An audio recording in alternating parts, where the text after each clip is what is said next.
मेरा फिर से बोलना है, अटेंडेंस क्लास का काफ़ी इम्प्रूव हुआ है, ठीक है।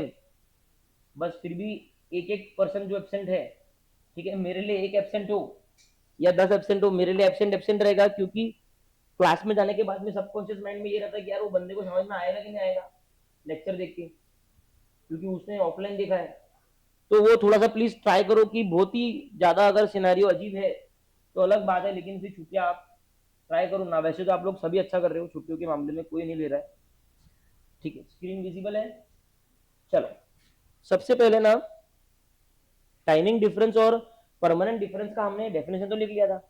अब एक बार सब लोग मेरी तरफ ध्यान देना, और जितना कॉन्सेंट्रेशन अभी तक आपका लाइफ में है वो मेरे पास लगा देना सिर्फ एक बार। This is one last discussion about temporary difference and permanent difference. किसी को अगर आता भी है तो भी ध्यान लगाना, ठीक है। चलो देखो, देखो हमारा इस एएस में सबसे इंपॉर्टेंट चीज जो है वो है डीटीए या डीटीएल क्रिएट करना। आप लोग एग्री करते हो? थोड़ा जोर की बोलो हाँ। ये बात ठीक है सर, यही पूरा इस एएस का सार्थ है, बोल सकते हैं यही। अब तो आप मोस्टली एएस देख चुके हो, ठीक है। अभी ये समझना जरूरी है कि इसका जन्म कैसा हो रहा है, इसका जन्म क्यों हो रहा है, ये समझना जरूरी है, ठीक है। जन्म इसलिए हो रहा है क्योंकि पार्लियामेंट की झगड़े के कारण हमें पीएनएल में इनकम टैक्स का प्रॉफिट भी दिखा, इनकम टैक्स के भरने वाला टैक्स भी दिखाना है, और अकाउंटिंग प्रॉफिट पे अक्रू होने वाला टैक्स भी दिखाना है, ठीक है। दोनों दिखाने हैं, ये बात पार्लियामेंट में फाइनल हुई थी। अगर ऐसा नहीं होता और ऐसा होता कि सिर्फ इनकम टैक्स में जो एक्चुअली करंट टैक्स आ रहा है, जो टैक्सेबल इनकम कैलकुलेट करके अपन निकालते हैं, सिर्फ उतना ही दिखाना है, तो डेफर्ड टैक्स एसेट या लाइबिलिटी का कभी जन्म होता ही नहीं, ठीक है। तो डेफर्ड टैक्स एसेट और लाइबिलिटी का जन्म इसलिए हुआ है कि कभी कभी क्या होता है, कोई इनकम, कोई, अच्छा टैक्स काय पे लगता है, बैलेंस शीट पे लगता है कि पीएनएल पे लगता है? मतलब सर आप ये बात फिक्स है सर हमारे दिमाग में कि इनकम और एक्सपेंस, ये दो चीज पे टैक्स लगता है, करेक्ट है। सर इनकम एक्स होगी, एक्सपेंस वाई होगा, X minus Y is equal to Z, और जेड के ऊपर सर टैक्स लगता है, करेक्ट है, ठीक है। तो सर होता क्या है कि दो सेट ऑफ बुक्स है, दो सेट ऑफ बुक्स है सर, ठीक है। जैसा एक आयरन मैन एक स्पाइडर मैन, ठीक है, और यहाँ पे है टैक्स। सर ये दोनों है ना अलग अलग, ये दोनों अलग अलग है, ठीक है। अब सर होता क्या है कि कोई इनकम या कोई एक्सपेंस, आज मान लो इस साल में 2020 2021 है ना, कोई इनकम कोई एक्सपेंस इस साल में हमें बुक्स में लाने को अलाउ हो रहे हैं, मतलब अप्रूवल कर दिया आपने, provision for warranty, provision for doubtful debts, employ को बोनस दिया, provision for gratuity, provision for leave encashment, ये सब अक्रूवल बेसिस ऑफ अकाउंटिंग पे अलाउ हो जाते हैं। तो आपने बुक्स में सर वो खर्चा डाल दिया, ये 20 नाम आपको दिखे, है ना। आई होप ये 20 नाम बहुत कॉम्प्रिहेंसिव है, एग्जाम में क्वेश्चन बनेगा तो कहीं ना कहीं थोड़ा आसपास में रहना चाहिए, ठीक है। तो सर ये यहाँ पे तो आ गया, मतलब सर जब हमने अकाउंटिंग प्रॉफिट कैलकुलेट किया तो सर इनकम माइनस एक्सपेंस करके प्रॉफिट आ गया, कोई दिक्कत नहीं। सर इससे मेरा टैक्स एक्सपेंस आ जाएगा, है ना, इससे मेरा टैक्स एक्सपेंस आ जाएगा, है ना। अब सर प्रॉब्लम क्या हो रही थी, अगर ये सब सेम रहते यहाँ पे भी टैक्सेबल में भी मेरे को वो इनकम मिल जाती, एक्सपेंस में भी वो इनकम मेरे को, वो एक्सपेंस मेरे को मिल जाता, तो कभी ये प्रॉब्लम होता ही नहीं, कभी ये प्रॉब्लम होता ही नहीं, क्योंकि मैचिंग हो गई दोनों। हमारा प्रॉब्लम क्या है कि इनमें डिफरेंस नहीं रहना चाहिए, अगर इनमें डिफरेंस है तो ये लोग आ जाएंगे, ये लोग हर बार गेट पे खड़े रहते हैं, ये सिर्फ डिफरेंस की राह ही देखते हैं, जैसे ये दोनों में झगड़े हो गए कि वो दोनों आगे खड़े हो जाते हैं, समझ में आ गया? ठीक, इन दोनों में झगड़े कब होंगे, जब यहाँ पे कुछ मिला और यहाँ नहीं मिला, बराबर है। सबसे पहली चीज क्वेश्चन में ये देखना, ठीक है, जैसे अपन करते थे AS7, हम क्या बोलते पहले देख लो लॉस मेकिंग कॉन्ट्रैक्ट है ना। सबसे पहली चीज यहाँ पे ये देखना कि डिफरेंस है, बराबर है ना। सर डिफरेंस है, मतलब एग्जांपल ले लू, सर बोनस है ना, एम्प्लॉय को सर बोनस दिया, वो बोनस देते से अपन अक्रूवल की एंट्री पास कर देते। अब मान लो एम्प्लॉय को अपन ने कैश में बोनस दिया ही नहीं, अपन ने सिर्फ बोनस की एंट्री मार कि आप लोग अनुश्री आप लोगों को बोनस मिले, पे किया क्या नहीं किया, तो यहाँ पे तो हमको बोनस की एंट्री मिल गई, मतलब बुक्स में आ गया bonus expense account debit to bonus payable. अब इनकम टैक्स का सेक्शन नंबर 43 बी है जो बोलता है कि देयर आर 12-13 थिंग्स जिसका आपको खर्चा तभी मिलेगा जब आपने एक्चुअली बैंक से पैसा पे किया। समझ में आया, मतलब बोनस अगर एक्चुअली पे हुआ तो ही आपको बोनस का खर्चा टैक्सेबल में मिलेगा। अब मान लो अज्यूम करो कि उसने बोनस पे ही नहीं किया, ठीक है, तो यहां खर्चा मिला क्या टैक्सेबल में, यहां नहीं मिला, ये नहीं मिलते से कौन आ जाएगा, ये दोनों आके गेट पे खड़े हो, बोलो हमारा क्या काम है, ठीक है, ये हो गया स्टेप नंबर 1। स्टेप नंबर 1 क्या हुई सर, डिफरेंस है तो डीटीए डीटीएल जस्ट खड़े ही है कि हमको अप्लाई करो, यस। स्टेप नंबर 2 आप अप्लाई कर दोगे अप्लाई नहीं। स्टेप नंबर 2 में आप देखोगे कि वो टाइमिंग डिफरेंस है या परमानेंट डिफरेंस, ठीक है। अब मैं उस पर आता हूं, अब झगड़े तो हो गए सर, दोनों में डिफरेंस आएगा, झगड़े हो गए। अब दो तरह के झगड़े होते हैं, अपन अपने फ्रेंड से झगड़े करते हैं, एक दिन रूठ गए, 2 दिन रूठ गए, 3 दिन रूठ गए, चौथे दिन तो फ्रेंडशिप हो जाती ना, ठीक है। अगर वैसे वाले झगड़े हैं जो सर फ्यूचर में जाके ठीक हो जाएंगे, मतलब सर ये आज मेरी बात नहीं मान रहा, सुनना प्लीज एक बार, ये आज मेरी बात नहीं मान रहा लेकिन फ्यूचर में मान लेगा, तो सर ये टाइमिंग के कारण डिफरेंस है। अगर टाइमिंग डिफरेंस है तो हम लोग डीटीए और डीटीएल की टेम्पररीली हेल्प लेते हैं, टेम्पररीली हेल्प लेते हैं। अच्छा, कोई भी चीज टेम्पररीली लेना मतलब मैंने अगर आपकी 2 व्हीलर टेम्पररी लिया कि यार यथार्थ मेरे को एक 2 व्हीलर तेरी कुछ टाइम के लिए दे, मतलब मेरे को वापस करना पड़ेगा ना। तो अगर टाइमिंग डिफरेंस हुआ मतलब झगड़े हैं, लेकिन सर ये झगड़े सुलझ जाएंगे इन फ्यूचर, ये एक्सपेंस टैक्सेबल वाला नहीं दे रहा लेकिन दे देगा। अभी बोनस की बात करो तो बोनस आदमी तो कल पे करेगा, वो provision for gratuity, provision for pension fund, anything आदमी तो कल पे करेगा ना, उसके बिना जाएगा क्या। तो आदमी तो कल अगर वो चीज वो पे कर देगा तो उसे रिडक्शन मिल जाएगा, उसे इनकम टैक्स में रिडक्शन मिल जाएगा, मतलब वो झगड़े सुलझ जाएंगे। मतलब हमें डीटीए या डीटीएल का हेल्प लेना है, ठीक है, लेकिन वो help life time temporary help रहेगा। क्या रहेगा, टेम्पररी हेल्प रहेगा। डीटीए डीटीएल का लॉजिक सिंपल है कि अगर आप हमको हेल्प करने बुला रहे हो तो आपको हमें एक ना एक दिन वापस भेजना पड़ेगा क्योंकि मेरी मम्मी राह देगी, ठीक है, नहीं तो डीटीए डीटीएल आते नहीं। अगर आप उनको परमानेंटली रखने वाले हो तो वो आते नहीं, वो बोलते हम परमानेंटली नहीं रह सकते, ठीक है। तो अगर टाइमिंग डिफरेंस है मतलब ये सिर्फ समय का खेल है, 2 साल बाद में, 1 साल बाद में, 3 साल बाद में चीजें रिवर्स हो जाएगी, हमें इनकम टैक्स में खर्चा मिल जाएगा। तो जो डीटीए या डीटीएल तुमने इनिशियल ईयर्स में हेल्प के लिए बनाया था, अब उनको वापस घर वापसी की तैयारी करनी पड़ेगी, उसको बोलते हैं रिवर्सल ऑफ डीटीए डीटीएल। अब तुम्हारा हेल्प हो गया, तुम्हारा बहुत बहुत धन्यवाद, ठीक है, इन फ्यूचर कभी काम पड़ा तुमको याद करूंगा। तो eventually in practical life also, if there is a DTA DTL created in any year, in future years it will get reversed because the timing difference will come into play। जो खर्चा आज नहीं मिला वो मेरे को फ्यूचर में मिल जाएगा। अज्यूमिंग 1 लाख का बोनस है, 2020-21 में 1 लाख का बोनस है, मैंने पे नहीं किया तो मेरे को टैक्स के अंदर खर्चा कम मिला, क्योंकि टैक्स के अंदर खर्चा कम मिलता जब मैं पे करूं तो ये रूट गया, इसने खर्चा दे दिया। मैं हर बार बोल रहा हूं जिसको भी दिक्कत है ऐसा टेबल बना लेना छोटा सा, इसने दे दिया, इसने नहीं दिया तो डीटीए डीटीएल गेट पे खड़े हो गए। दूसरी चीज खुद को पूछना कि जिंदगी में कभी भी क्या ये खर्चा मेरे को ये दे सकता है क्या, तो तुम्हारा मन तुमको जवाब देगा कि हाँ, जब ये जीवन में बोनस को पे कर देगा तो ये खर्चा आपको यहां मिल जाएगा, मतलब कभी ना कभी मिल सकता है, मतलब ये टाइमिंग डिफरेंस। बराबर बात है। अब ये है तो अब स्टेप नंबर 3 आएगी, हम डीटीए डिटेल का स्वागत करेंगे हार से। आओ अब हम देखेंगे इनमें से किसका हेल्प चाहिए, राइट। तो हम भजन गाएंगे पहले।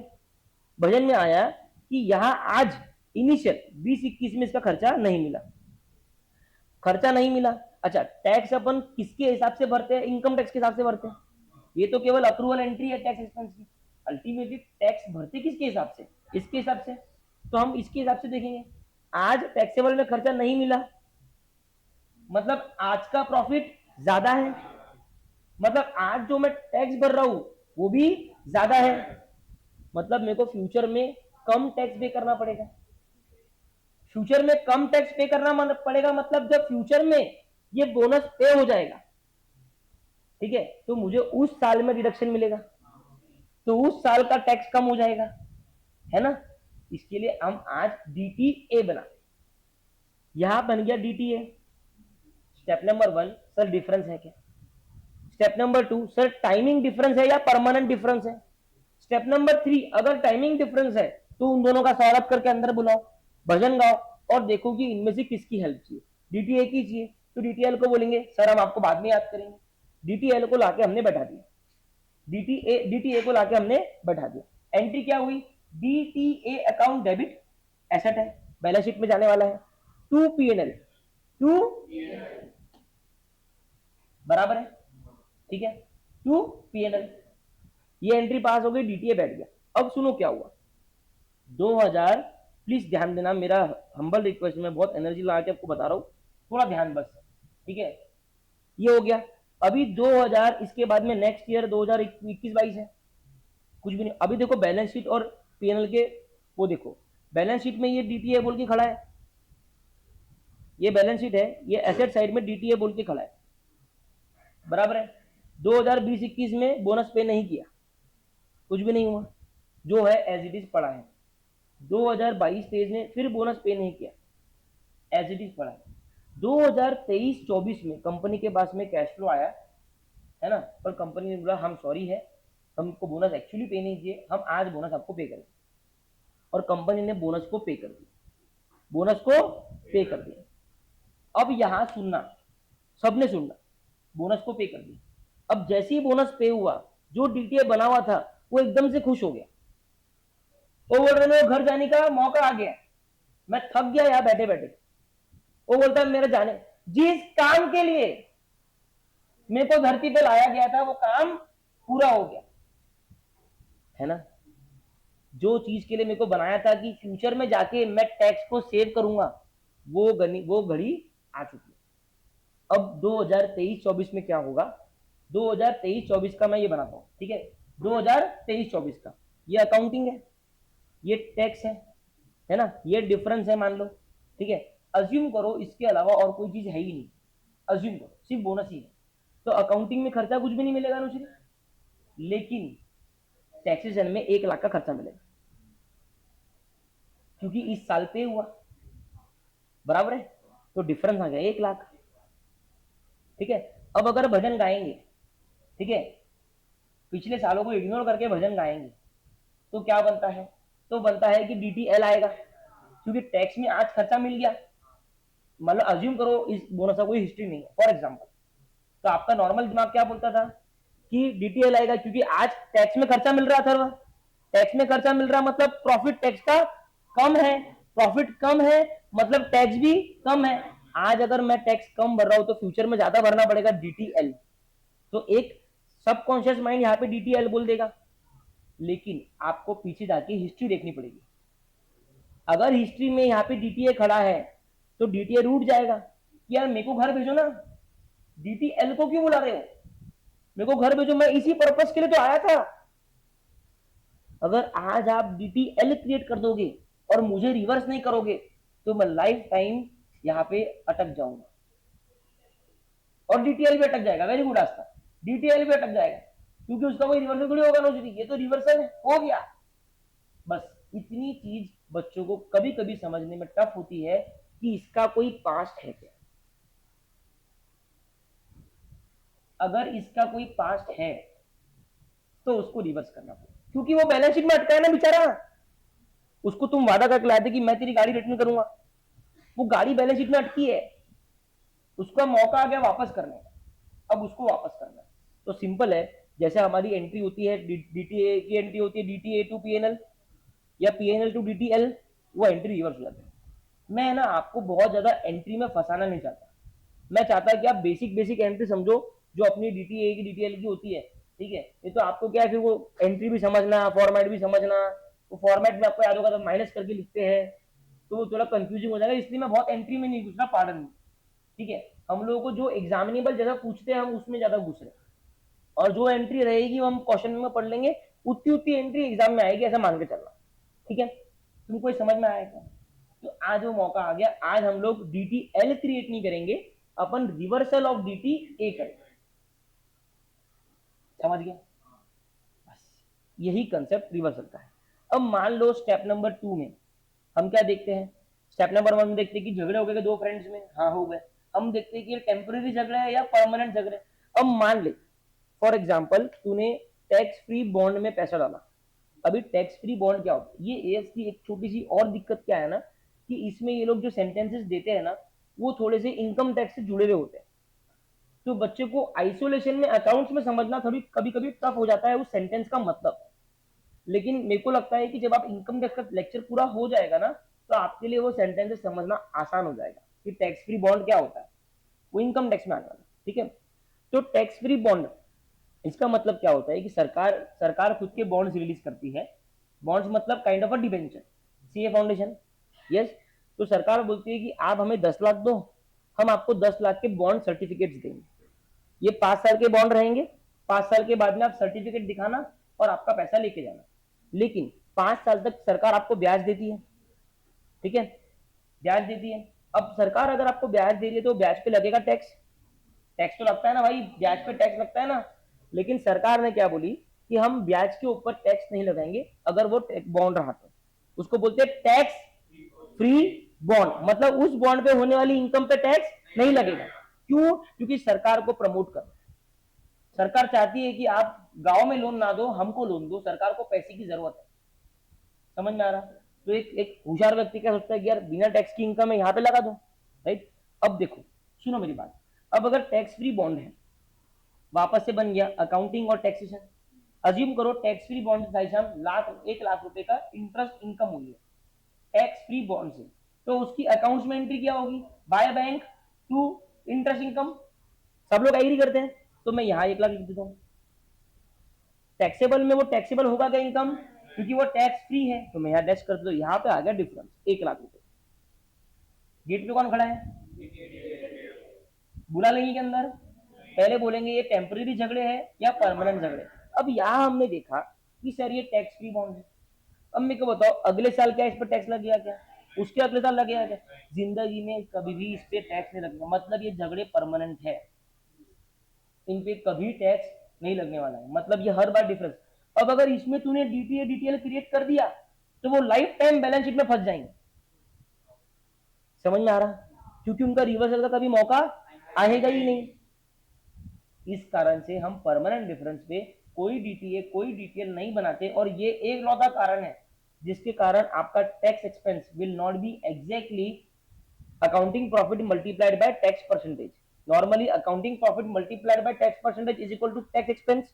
मैंने बोला था टैक्स एक्सपेंस मतलब क्या, अकाउंटिंग प्रॉफिट पे लगने वाला टैक्स, बराबर है। लेकिन अगर परमानेंट डिफरेंस क्वेश्चन में रहा तो वो उस तरीके से एग्जैक्ट मैच नहीं होता, इसी के लिए अपन करंट टैक्स अलग निकालते हैं, डेफर्ड टैक्स अलग निकालते हैं, और उन दोनों का समीशन करके हमारा टैक्स एक्सपेंस आता है। एक आखिरी चीज बताना चाहूंगा, फिर हम लोग आगे बढ़ सकते हैं।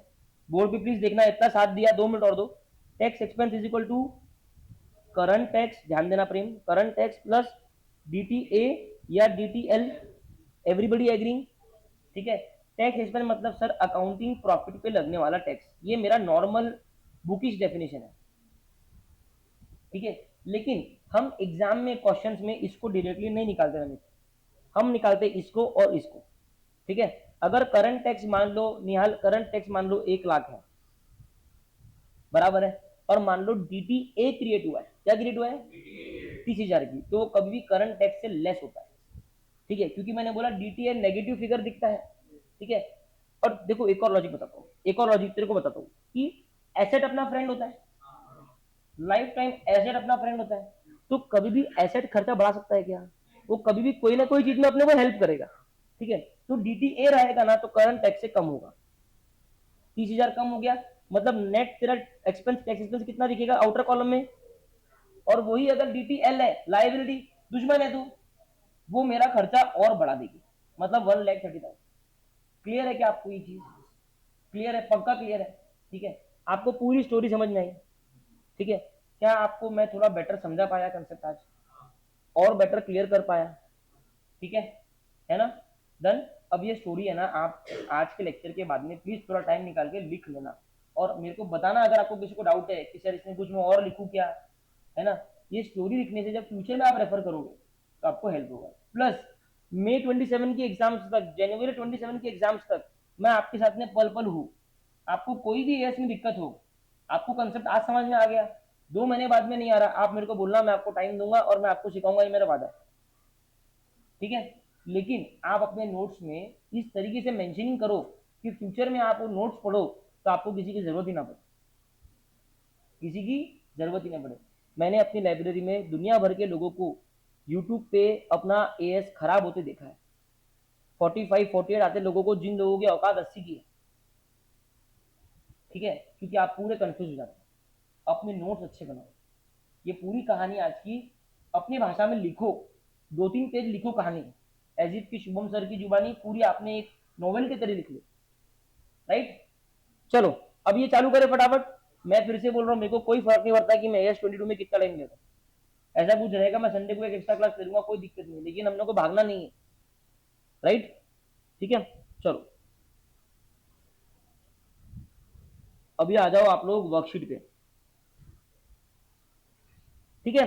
चलो एक एक करके ये क्लियर कर देता हूँ, फिर I will mark the end of DTL, फिर आई विल टेक क्वेश्चन में क्वेश्चन, है ना, फिर आई विल टेक रिवर्सल।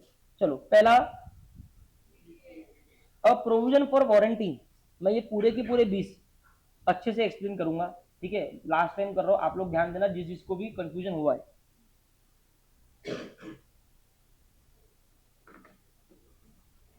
एक सेकेंड ना,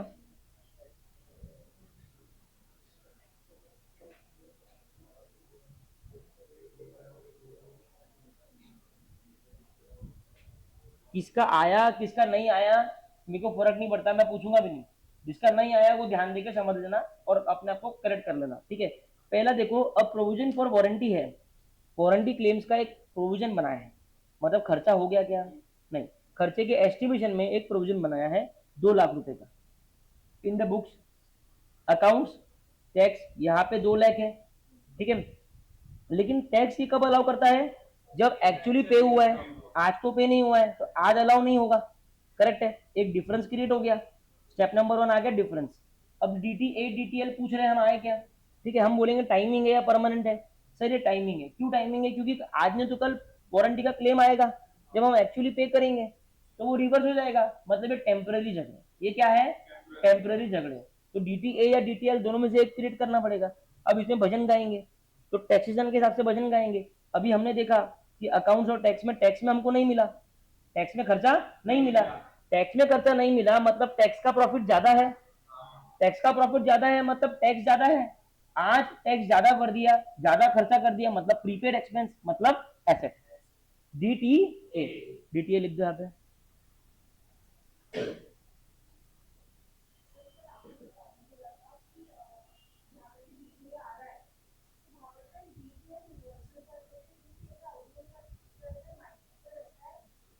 नहीं नहीं नहीं नहीं नहीं नहीं नहीं, वो वैसा नहीं, वैसा नहीं, वैसा नहीं, ठीक है। मैंने क्या बोला था, अगर कोई, मैंने क्या बोला था कि किसी चीज का अगर पास्ट है, अगर किसी चीज का पास्ट है मतलब पास्ट में उस चीज को लेके DTA या DTL बना हुआ है तो आज उस चीज का रिवर्सल होगा। अगर कोई पास्ट नहीं है, कुछ बना हुआ नहीं है, तो आज फ्रेश DTA या DTL बनेगा। जो मैंने बोला था उसको भूल जाओ आप, मैंने एक वो ट्रिक बताई थी लेकिन शायद आप वो ट्रिक से कंफ्यूज हो गए, उसको भूल जाओ, स्क्रैप करो। पास्ट है क्या वो देखना है, पास्ट है तो पास्ट में क्या बना होगा, पास्ट में क्या बना होगा तो उसका रिवर्सल है। ठीक है, क्लियर है? ओके, मैं उसके लिए 4 एग्जांपल लेके आऊँ, बहुत प्यारे प्यारे स्ट्रक्चर बना के लाया हूँ, तो उससे आपको क्लैरिटी मिल जाएगी। ठीक है, ये हो गया क्या सबका? ठीक है, दूसरा देखो, depreciation charge in books is 5 lakh, है ना? ठीक है, मतलब अकाउंटिंग की बात करूं या टैक्स की, यहाँ पे लिख ही लेता हूं मैं, अकाउंटिंग अकाउंटिंग और टैक्स। ठीक है, डन। डेप्रिसिएशन यहां मेरे को मिल गया 5 लाख का, अकाउंट में मिल गया, लेकिन टैक्सेशन के हिसाब से कितना है? 7.5 लाख है, मतलब डिफरेंस है। डिफरेंस है तो डीटीए डीटेल आ गए, पहले देखूंगा टाइमिंग है या परमानेंट है। Depreciation is always timing difference, क्योंकि टैक्स के रेट्स अलग है, कंपनी चार्ज के रेट्स अलग है, आज में तो कल वो मैच होने ही वाला है।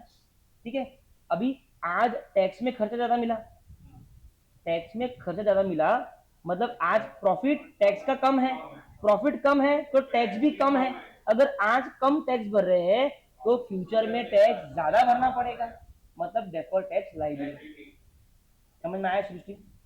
ठीक है, 2 नंबर तो सबको समझ में आया क्या? जिसको भी नहीं आया पूछो, कोई दिक्कत नहीं, आया सबको? ठीक है, अगर रॉन्ग भी हुआ होगा अभी मेरे समझाने के बाद में समझ में आ गया तो मतलब आगे। ठीक है, डीटीएल। तीसरा पढ़ो, तीसरा देखो, एक कंपनी है, उसने 25,000 की ट्रैफिक पेनल्टी पे करी उसके ट्रक की डिलीवरी के लिए। रहता ना, कभी कभी क्या है, वो 6 बजे से लेके तो सवेरे के टाइम पे ट्रक अलाउ नहीं होते सिटी में, वो आ गया होगा, उसने 25,000 की पेनल्टी पे करी। इनकम टैक्स में एक प्रोविजन है जो बोलता है कि अगर आपने कोई भी वायोलेशन पेनल्टी पे करी तो उसका जिंदगी में हम कभी आपको खर्चा नहीं देंगे, है ना? बुक्स में देंगे, बुक्स में तो अक्रू करते ना, बुक्स में कौन सा ऐसा प्रोविजन है? बुक्स में तो खर्चा तुम कोई भी चीज के लिए करो वो तो अक्रू होना ही है, तो बुक्स में आपको 25,000 खर्चा मिल गया, लेकिन टैक्स में मिला क्या? नहीं, मतलब डिफरेंस आ गया। अब डीटीए डीटीएल गेट पे खड़े थे, लेकिन पहले अपन डिसाइड करते टीडी है या पीडी है। अब इसमें बोलेंगे फ्यूचर में कभी टैक्स में खर्चा मिलेगा क्या? आज नहीं मिल रहा, लेकिन कभी फ्यूचर में मिलेगा क्या? नहीं मिलेगा। सर पेनल्टी है, ये कभी फ्यूचर में नहीं मिलने वाला, मतलब ये डिफरेंस कभी कवर होगा क्या? तो डीटीए डीटीएल को बैलेंस शीट में अटका देंगे क्या अपन? नहीं, उनको बोलेंगे परमानेंट डिफरेंस है, आपकी जरूरत नहीं है, ये झगड़े कभी सुलझ नहीं सकते। तो यहाँ पे नन आ गया। अब देखो, अब परफॉर्मेंस बोनस 1.5 लाख का पे किया, लेकिन एक परफॉर्मेंस बोनस है जो एम्प्लॉय एलिजिबल हो गए, तो बुक्स में 1.5 लाख का परफॉर्मेंस बोनस मिल गया, लेकिन इनकम टैक्स की आईटीआर की डेट तक आपने पेमेंट नहीं किया, लेकिन ये खर्चा इनकम टैक्स में पेमेंट बेसिस मिलता है, जब तू पे करेगा तब मिलेगा। तूने पे किया कि ये साल में नहीं, तो ये साल के टैक्सेशन में तुझे खर्चा नहीं मिलेगा, मतलब डिफरेंस आ गया।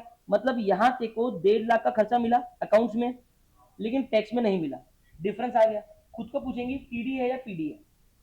ठीक है, पीडी है। क्यों? क्योंकि सर आज नहीं तो कल फ्यूचर में वो पे करेगा, फ्यूचर में पे करेगा तो उसको खर्चा मिल सकता है, even if there is 1% possibility कि खर्चा फ्यूचर में मिलेगा, दैट इज पीडी। कोई बच्चों को ये भी डाउट आता सर उसने नहीं पे किया तो 1% प्रोबेबिलिटी है ना, चल तेरे बोलने जाता 99% वो नहीं पे करेगा, 1% है ना, मतलब वो टाइमिंग डिफरेंस। समझ में आ गई बात? कोई डाउट है क्या? तो यहां नहीं मिला, यहां मिला, टैक्स में खर्चा नहीं मिला, मतलब टैक्स का प्रॉफिट ज्यादा है, मतलब प्रॉफिट मतलब टैक्स जो लगा वो भी ज्यादा है। आज मैंने ज्यादा टैक्स भर दिया, मतलब फ्यूचर में कम भरना है। आज मैंने ज्यादा टैक्स भर दिया, मतलब ज्यादा खर्चा कर दिया, मतलब प्रीपेड एक्सपेंस, मतलब डीटीए कर दो। पांचवा आऊ, अब देखो यहां पे देखो, डेवलपमेंट एक्सपेंस है, कितने लगे? 10 लाख, कुछ डेवलप करे होंगे, उसका खर्चा लगा 10 लाख रुपए। ठीक है, ये अमोटाइज होता है 5 सालों में आपके बुक्स में, अकाउंट्स में क्या होता है 5 सालों में अमोटाइज होता है। इसका मतलब क्या हुआ प्रेम? एग्जैक्टली सर, 10 लाख को डिवाइड बाय 5 करेंगे, 2-2 लाख रुपए हमारे अकाउंटिंग बुक्स में आएंगे, बराबर है, हर साल। लेकिन टैक्स अलाउ करता है 100% है जमा। ठीक है ना, आज के ही साल में हम पूरा की पूरा 100% खर्चा आपको दे देंगे। ये कौन बोल रहा है? टैक्स बोल रहा है। बनाओ फिर से, यहाँ क्या लिखेंगे अपन? 2 लाख, यहाँ क्या लिखेंगे? 10 लाख। डिफरेंस कितना आया? डिफरेंस 8 लाख आ गया, है ना? अभी ये डिफरेंस टाइमिंग डिफरेंस है सर, क्यों? क्योंकि सर आज नहीं तो कल बुक्स में खर्चा आ जाएगा, 2 लाख 2 लाख 2 लाख करके खर्चा आ जाएगा, मतलब झगड़े सुलझ जाएंगे। बराबर है, DTL या DTA। देखो वापस से क्वेश्चन आएंगे, अभी टैक्स में अपने को ज्यादा मिला खर्चा, आपके सामने दिख रहा स्क्रीन पे आपको। आज अगर टैक्स में खर्चा ज्यादा मिला तो प्रॉफिट कम हो गया, प्रॉफिट कम तो टैक्स लगने वाला भी जो है वो भी कम हो गया। आज का टैक्स कम है तो फ्यूचर में टैक्स ज्यादा भरना पड़ेगा, मतलब डेफर्ड टैक्स लाइबिलिटी। समझ में आ रहा अथर्व? हाँ, हो गए पूरे 5? ठीक, यहां तक किसी को डाउट है क्या पहले 5 में? सबको, जिसने गलत भी किया होगा समझ गया क्या? सबको समझ गया, एवरीबडी? ठीक है, आगे बढ़ो। आज था, ठीक है।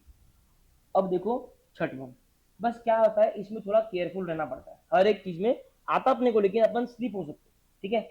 छठवां, interest income tax free government bond, ये मैंने सिखा दिया था आपको। टैक्स फ्री है मतलब इस पर टैक्स कभी जिंदगी में लगेगा ही नहीं, मतलब ये पीडी है, तो ये नॉन हो गया, ठीक है ना। किसी का भी अगर ये गलत भी हुआ होगा तो it is very very fine, क्योंकि ये टैक्सेशन में अपने को समझ में नहीं आता, ठीक है। अब आ जाओ सातवां, चालू करूं। देख, एक provision for doubtful dates create हुआ है, 60,000 का क्रिएट हुआ है, कहां पे? बुक्स में। Provision for doubtful dates books में क्रिएट हुआ है, यहाँ पे मैं अगर आऊं तो यहाँ पे 60,000 है, यहाँ पे कुछ नहीं। सर क्यों कुछ नहीं? आपको प्रोविजन के बेसिस पे डाउटफुल डेट्स का खर्चा नहीं मिलता, एक्चुअली अगर वो डेट बैड डेट हो गए तो ही आपको खर्चा मिलता है। प्रोविजन फॉर डाउटफुल डेट मतलब बैड डेट होता क्या नहीं, अपन बैड डेट कैसे क्रिएट करते हैं? बैड डेट अकाउंट डेबिट करते ना, ठीक है, और फिर प्रोविजन को नलीफाई करते हैं। तो वो ये बोल रहा है कि बैड डेट होगा तब हम लोग खर्चा देंगे टैक्स में। प्रोविजन फॉर डाउटफुल डेट एक एस्टिमेशन की एंट्री, समझ में आया? अब यहाँ पे किसी को डाउट आ सकता है कि सर ये हमको कैसे मालूम? आपका जिस दिन पीजीबीपी का लेक्चर हो गया आपको इसमें से 80% चीज अपने आप समझ में आ जाएगी, क्योंकि पीजीबीपी में आपको आरिफ सर चीख चीख के बोलेंगे कि प्रोविजन फॉर डाउटफुल डेट का खर्चा नहीं मिलता, किसका खर्चा मिलता किसका नहीं मिलता वो आप बहुत डिटेल में सीखने वाले हो, ये संभाल के रखना, सब आपको फ्यूचर में काम आएगा, ठीक है। तो बैकअप के बेसिस में मिलेगा, ये किसी का गलत होगा तो लाजमी है गलत हो सकता है, कोई इशू नहीं है। अब यहाँ पे तो मेरे को 60,000 का खर्चा मिल गया, लेकिन यहाँ आज मिला क्या प्रेम?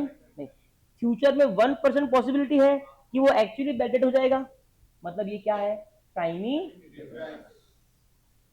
है ना, कि सर फ्यूचर में वो बैडेड हो सकता है।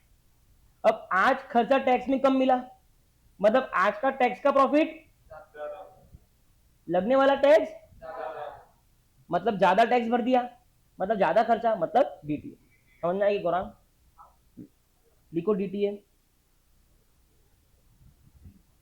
मैं फिर से बोल रहा हूँ, अगर आपका करेक्ट है या आपने पहले कर लिया, आप साथ साथ में भजन गाओ, आपको ये परफेक्शन चाहिए, ये आज आपका रिदम में और आपके दिमाग के कारण आपको आ रहा है, ठीक है। अब कौन सा आता है? Question number 8, company has unabsorbed depreciation. क्या है कंपनी का?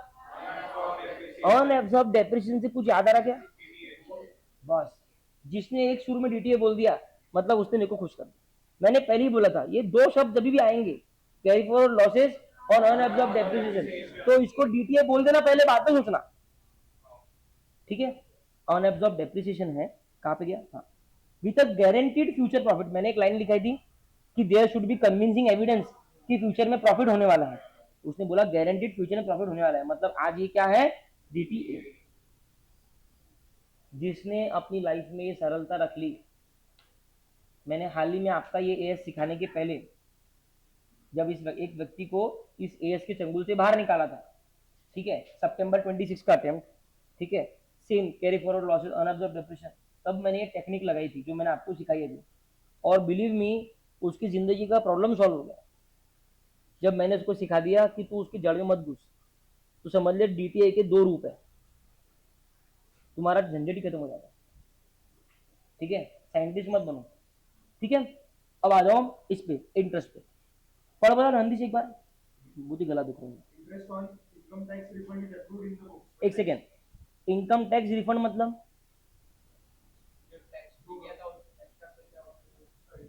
क्या होता है?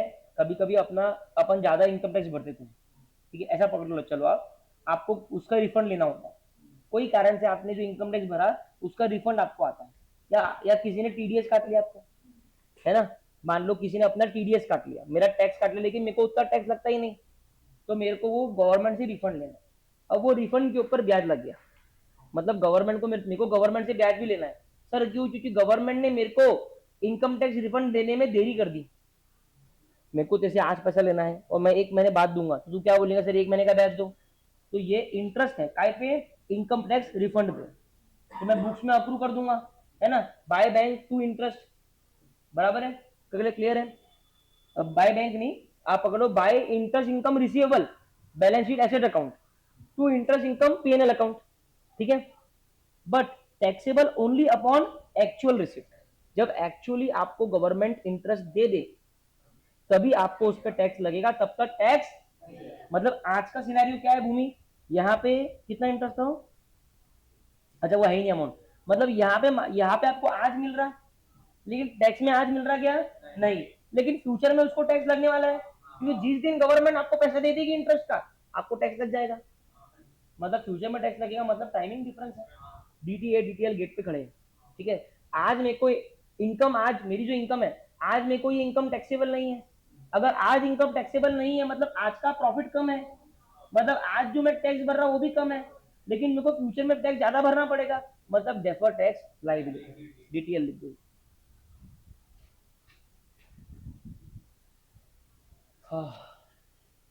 पढ़ो Nandish. Preliminary expenses of 1 lakh rupees written off in books in year 1. Tax allows it over 5 years.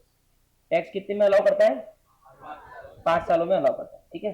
1 lakh है, हाँ प्रेम, ये आपके ईयर 1 में बुक्स में राइट ऑफ कर दिया, ठीक है। मतलब इसका मतलब ये हुआ कि ईयर 1 में 1 लाख का खर्चा मिल गया, पूरा की पूरा राइट ऑफ करना मतलब बुक में पूरा की पूरा खर्चा डाल दिया, बराबर है।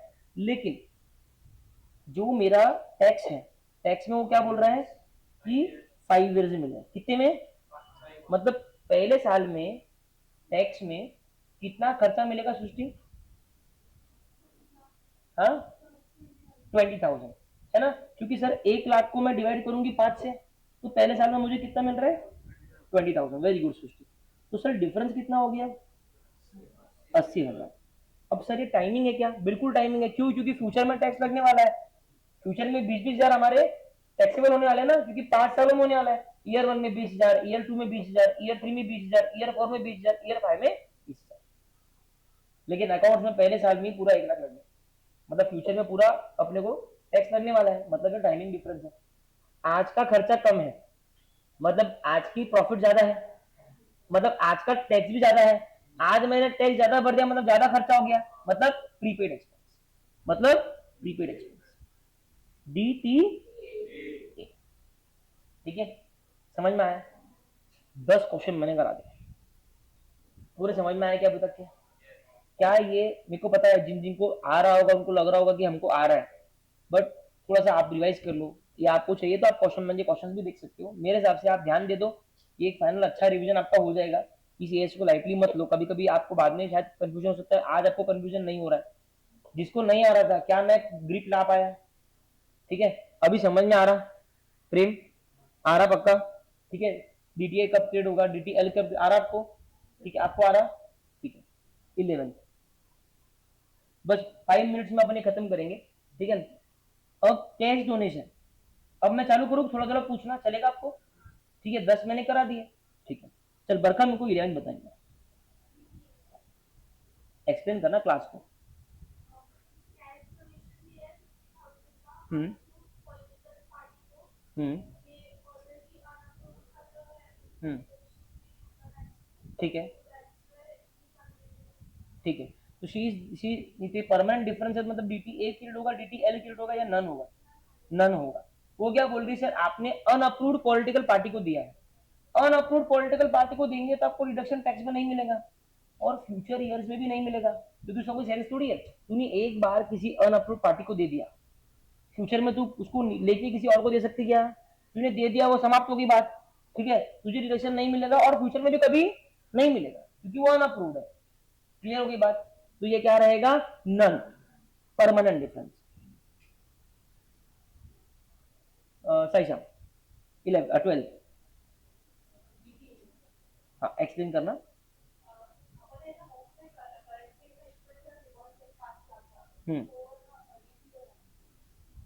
ठीक है, तो वो बोल रही है कि सर 5 लाख का खर्चा हमने आज बुक्स में डाल दिया, ठीक है, लेकिन हमको इनकम टैक्स एक साथ में पूरा 5 लाख का खर्चा नहीं देता, हमको इनकम टैक्स 5 सालों में वो खर्चा देता है। मतलब सर पहले साल 1 लाख मिलेगा, दूसरे साल 1 लाख मिलेगा, तीसरे साल 1 लाख मिलेगा, चौथे में 1 लाख, पांचवें में 1 लाख, तो टाइमिंग डिफरेंस 4 लाख हो गया। फर्स्ट ईयर में 4 लाख हो गया क्योंकि 1 लाख तो फर्स्ट ईयर में मिल रहा है, बराबर है। ये 4 लाख के ऊपर डीटीए क्रिएट होगा। क्यों? क्योंकि आज खर्चा कम मिला, मतलब आज का प्रॉफिट ज्यादा है, मतलब आज का टैक्स भी ज्यादा है। आज अगर मैंने ज्यादा टैक्स भर दिया मतलब फ्यूचर में कम टैक्स भरना है, तो डीटीए को बुलाना पड़ेगा, ठीक है। अथर्व 13 नंबर। उसमें डेप्रिसिएशन दिया है 2 लाख, लेकिन टैक्स वाले बोलते हैं 1,20,000, मतलब इस साल में वो एक्सपेंस कम मिल रहा, मतलब टैक्स ज्यादा पे करना पड़ेगा। हाँ आज अपन टैक्स ज्यादा पे करें मतलब कल कम पे करना पड़ेगा, हाँ, मतलब या तो डीटीए या फिर DTA. Very very very very good, एक बार तालियां बजाओ उसके लिए जोरदार, ठीक है। सबसे पहले उसने बोला था डीटीए होगा, क्यों? क्योंकि आज खर्चा कम मिल रहा है ना, मतलब आज का प्रॉफिट ज्यादा, आज का टैक्स ज्यादा, आज ज्यादा टैक्स भर दिया, मतलब वो डीटीए हो गया, क्योंकि प्रीपेड एक्सपेंस काइंड ऑफ। उसने बोला सर रिवर्सल ऑफ डीटीएल, क्योंकि मैंने कल बताया था कि ऐसे सिनेरियो जब आपको बुक्स में दिखेंगे, ठीक है, देखो ये मैं आपको ट्रिक दे रहा हूँ, मैं एक्सेप्ट कर रहा हूँ कि कभी कभी रिवर्सल का पैटर्न, रिवर्सल का कंसेप्ट आपके दिमाग में फिट हो गया कि सर वो बैलेंस शीट में अटक गया, उसको अब निकालना पड़ेगा, जिस कारण से उसका जन्म हुआ था वो पर्पस आ गया क्योंकि रिवर्सल चालू हो गया। लेकिन कभी कभी क्वेश्चन में वो ढूंढना डिफिकल्ट हो जाता है। लेकिन आज जो क्वेश्चन एग्जाम में आजकल आ रहे हैं सीए फाइनल में भी, वो क्लियरली लिखते हैं कि इसको लेके पहले क्या क्रिएट हुआ था। अगर सोचो एग्जाम में वो लिख दिया तो आपके लिए क्या प्रॉब्लम है? कोई प्रॉब्लम ही नहीं है, राइट ना। फाइनल में वो लोग लिख रहे हैं आजकल, ठीक है। इंटर में अभी तक क्वेश्चन नहीं पूछा हूँ, ठीक है ना। तो मैंने कल आपको बताया था कि नॉर्मली जब मैं AS22 की बात करूं, ये तुमको लर्न करना है, इसका मेरे से लॉजिक मत पूछना। नॉर्मली जब मैं AS22 की बात करूं, तो इनिशियली डायरेक्ट टैक्स में मिलने वाला depreciation is higher than companies act में अकाउंट्स में मिलने वाला डेप्रिसिएशन। ये है इनिशियल ईयर्स का पैटर्न। सर ये क्यों? लर्न कर लो, लर्न कर लो कि ये मैं रिवर्सल को इजी बनाने के लिए कर रहा हूँ। क्योंकि अगर रिवर्सल आएगा तो 2 से 3 चीज का आएगा, एक डेप्रिसिएशन, एक बोनस, एक प्रिलिमिनरी एक्सपेंस। बोनस और प्रिलिमिनरी एक्सपेंस हमारे लिए इजी है। डेप्रिसिएशन में चांसेस है कि वो लिखे ही ना कि फ्यूचर पास्ट क्या है इसका, सिर्फ डेप्रिसिएशन है जहां पे वो नहीं लिखेंगे, बाकी हर चीज में वो लिखेंगे कि फ्यूचर में क्या क्रिएट हुआ था, या तुमको समझ में आ जाएगा अनुश्री कि फ्यूचर में क्या क्रिएट हुआ था। अब तू देख, मैं तेरे को बताता हूँ, बोनस है, पे नहीं हुआ, वो बोलता है अगले साल पे हो गया। अब तेरे को दिख रहा ना, अगर पिछले साल पे नहीं हुआ मतलब पिछले साल डीटीए या डीटीएल बना होगा, इस साल पे हो गया मतलब वो रिवर्स होगा, समझा। लेकिन डेप्रिसिएशन में उतना साधारण नहीं है। इसके लिए डेप्रिसिएशन में अपने नोट्स में भी ये हैक लिख लेना कि कंपनीज एक्ट का डेप्रिसिएशन कम होता है, इनकम टैक्स का डेप्रिसिएशन ज्यादा होता है इनिशियल ईयर्स में, और उस कारण से इनिशियल ईयर्स में डीटीएल क्रिएट होता है। क्योंकि इनिशियल ईयर में तुमको इनकम टैक्स ज्यादा डेप्रिसिएशन दे रहा, मतलब प्रॉफिट कम, मतलब टैक्स कम, मतलब फ्यूचर में टैक्स ज्यादा भरना पड़ेगा, मतलब डीटीएल। और जब तुमको क्वेश्चन में ये दिखी अनुश्री कि इनकम टैक्स का डेप्रिसिएशन कम है और कंपनीज एक्ट का डेप्रिसिएशन ज्यादा है, जैसा इस क्वेश्चन में दिखा, बुक का 2 लाख है और टैक्स का 1,20,000 है, मतलब टैक्स का कम दिख रहा। और यार सर ने तो टैक्स, हाँ सर ने बोला था टैक्स का ज्यादा दिखेगा, वो होता है इनिशियल ईयर्स में। अगर तुम्हें टैक्स का डेप्रिसिएशन कम दिख रहा है तो तुम्हारे दिमाग में प्रोफेशनल स्केप्टिसिज्म आना चाहिए कि ये रिवर्सल है। बस ये तुमको लर्न करना है मेरे भाई, बहुत ही बढ़िया। मेरी एक्सपेक्टेशन ही नहीं थी कि तुम बोलोगे, जबरदस्त, तुमने खुश कर दिया मुझे, ठीक है। रिवर्सल ऑफ डीटीएल, बेहतरीन, ठीक है। समझ में आया ना? ये तुम लिख लो, तुमको सिर्फ डेप्रिसिएशन में दिक्कत होगी, ये तुमको मैं एग्जाम ओरिएंटेड पर्सपेक्टिव सिखा रहा हूँ, समझ गया ना। जब जब इनकम टैक्स का डेप्रिसिएशन कम दिखता है कंपनीज एक्ट के मुकाबले, तो दिमाग में बत्ती जलाना कि ये रिवर्सल है। क्योंकि शुभम सर ने बोला था कि नॉर्मली इनकम टैक्स का डेप्रिसिएशन ज्यादा होता है कंपनीज एक्ट के डेप्रिसिएशन से। समझ में आई बात? पक्का? चलो यहाँ पे मैं लिख देता हूँ दोनों, डीटीए या फिर DTL का रिवर्सल, ठीक है, ओके। भूमि,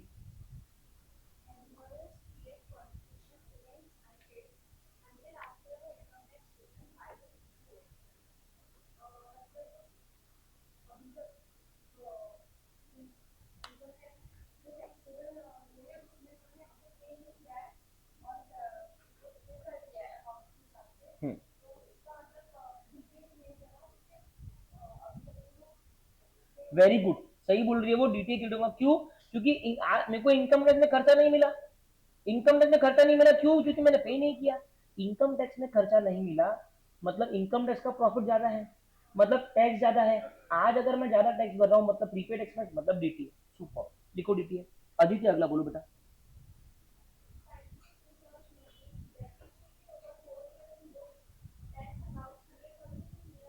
हाँ हाँ, वेरी गुड, एग्जैक्टली एग्जैक्टली, हाँ हाँ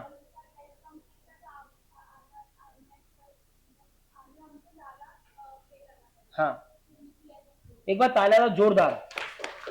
this is the exact way in which you should explain, very very good.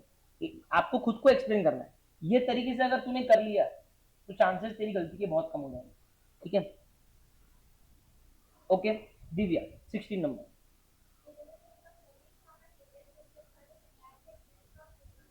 हम्म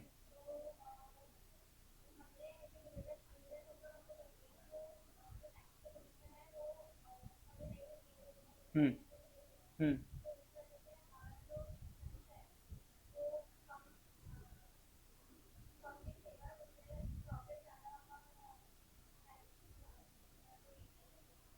नहीं, मैं बताता हूँ आपको, ये पहले तो इनकम की बात है, एक्सपेंस की बात नहीं है। डिविडेंड इनकम है ना, ठीक है।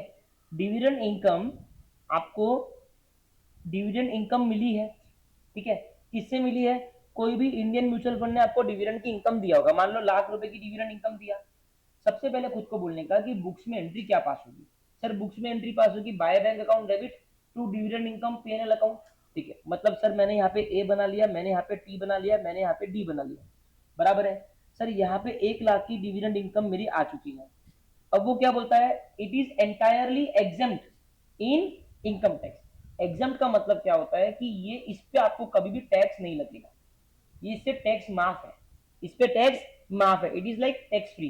तो सर यहां मेरे को इनकम नहीं हुई। देखो मेरा आपसे हम्बल रिक्वेस्ट है सभी से कि ये ध्यान में रखना कि क्वेश्चन एक्सपेंस को लेके पूछ रहा है या इनकम, उस हिसाब से वजन चेंज होगा। ये तो यार अपना मेंटल गेम है, ये दिमाग लगाने वाला खेल है।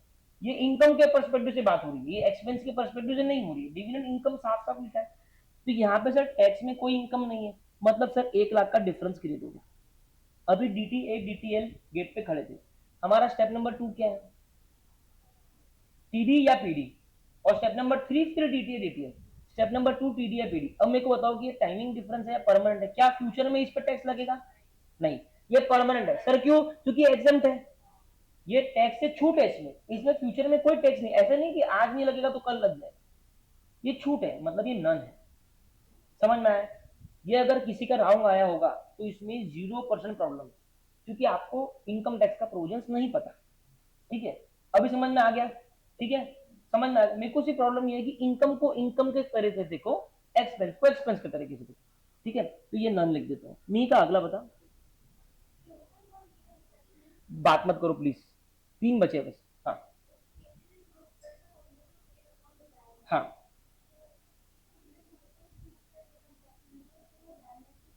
हाँ,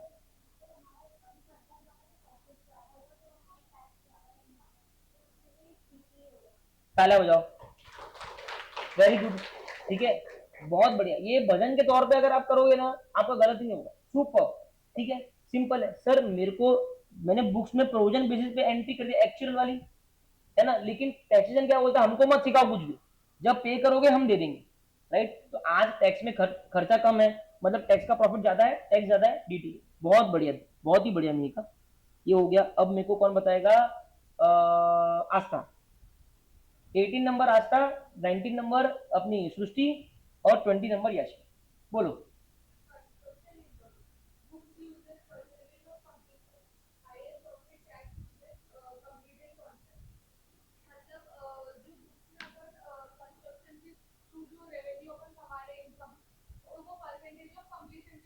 हाँ हाँ हाँ हाँ। बोलो ना, बोलो ना, सही बोल रहे हो, बोलो, बोलते जाओ, कुछ नहीं हुआ, बोलो।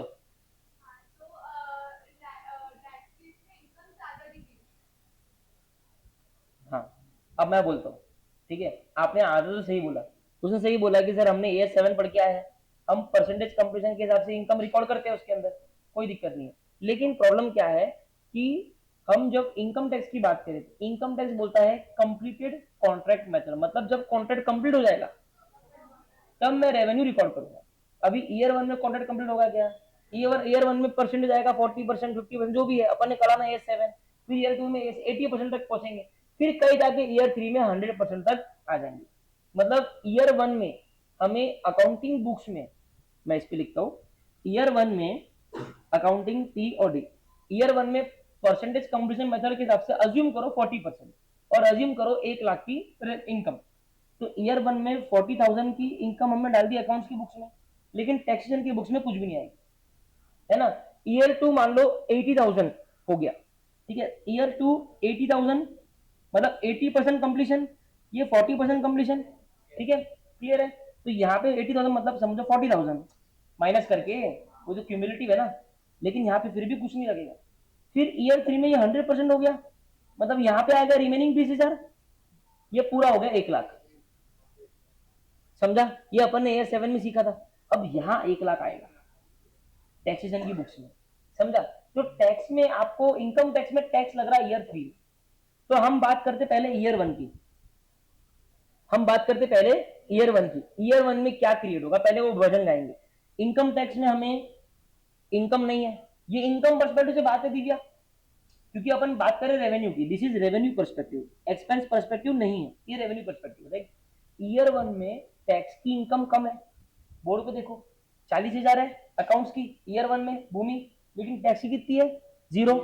मतलब ईयर 1 में टैक्स की इनकम कम है, ठीक है। टैक्स की इनकम कम है मतलब टैक्स भी कम है, बराबर है। टैक्स की इनकम कम है मतलब टैक्स भी, करेक्ट है। आज टैक्स कम है तो फ्यूचर में मतलब आज क्या क्रिएट होगा? DTL, ठीक है। तो यहां मैं डालता हूं, एक बार डायरेक्टली लिख दो यहाँ पे DTL, ऐसे ये तो तुमको समझ रहा नहीं, टेम्परेरी डिफरेंस है, ये तो परमानेंट है ही नहीं, तो यहाँ पे लिख दूं मैं प्रेम DTL, यहाँ पे मैंने लिख दिया DTL। सुनो ना, ये इसके थ्रू मेरे को अच्छा वो मिल गया है, सुनो ना प्लीज देखो एक बार, DTL क्रिएट हो गया, ठीक है।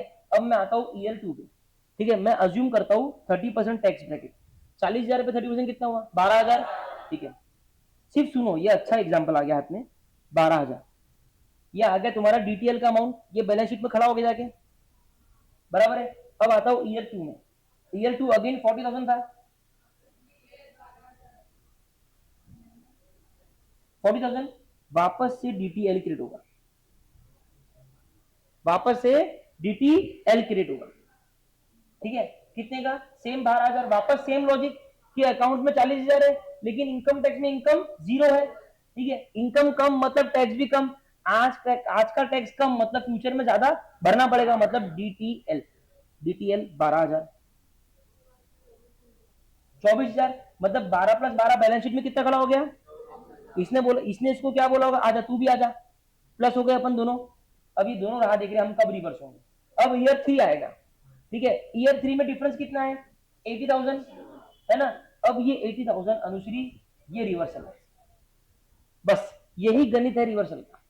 अब अपने को सिर्फ इसमें एक ही है क्या ये समझना पड़ता कि इसका पास्ट है क्या, इसकी कोई पास्ट हिस्ट्री है क्या। इनकम टैक्स अपना CA फाइनल में वो बेहतरीन बेहतरीन क्वेश्चन बनाते हैं सेंटेंसेस से, उससे पास्ट हिस्ट्री समझते बच्चे, कोई समझ पाते, कोई नहीं समझ पाते, जो 70-75 के ऊपर लाते वो समझ पाते, ठीक है। तो अब देखो यहाँ पे तुमको समझ में आ जाता कि आज इनकम टैक्स में ज्यादा पूरा 100% कॉन्ट्रैक्ट रेवेन्यू डाल दिया और अकाउंटिंग के हिसाब से सिर्फ 20% आया, मतलब पास्ट में इसका ऑलरेडी हमने डिटेल क्रिएट किया होगा। मेरे अनुमान के हिसाब से डेप्रिसिएशन को छोड़ के बाकी चीजों में आपको एविडेंटली समझ में आ जाएगा, और डेप्रिसिएशन का मैंने चिटकोड लगा दिया। बाकी इसमें या तो वो बोल देंगे या आपको समझ में आ जाएगा, ठीक है। अब देखो ये ऐसा बनाएंगे ना तो पक्का समझ में आएगा, और अगर रफ वर्क करेंगे तो नहीं आएगा। अब देखो निकालो 1 लाख पे कितना आता, 30%, सॉरी 80,000, सॉरी 80,000 कितना, हाँ 24,000 कितना आ गया, 24,000। ये हो गया रिवर्सल ऑफ DTL। ये देखो अब ये दोनों में खुशी आ गई, हमारा घर जाने का टाइम आ गया।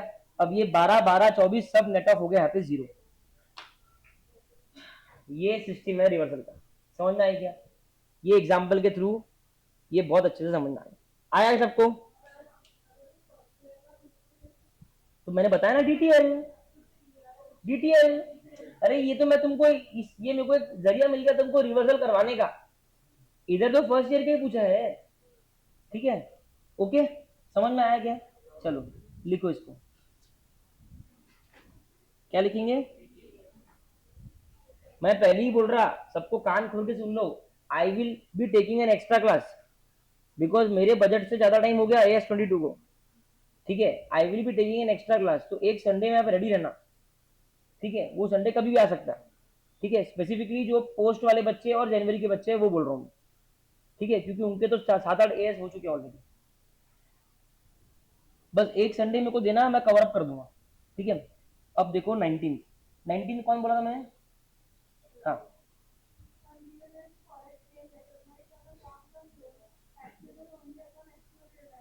हाँ, परफेक्ट परफेक्ट।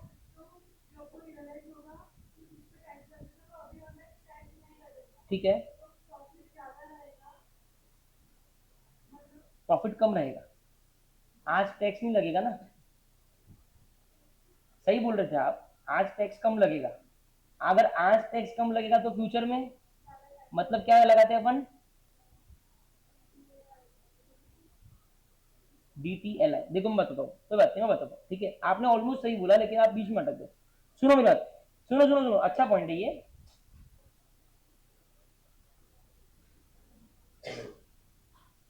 देखो यहां देखो,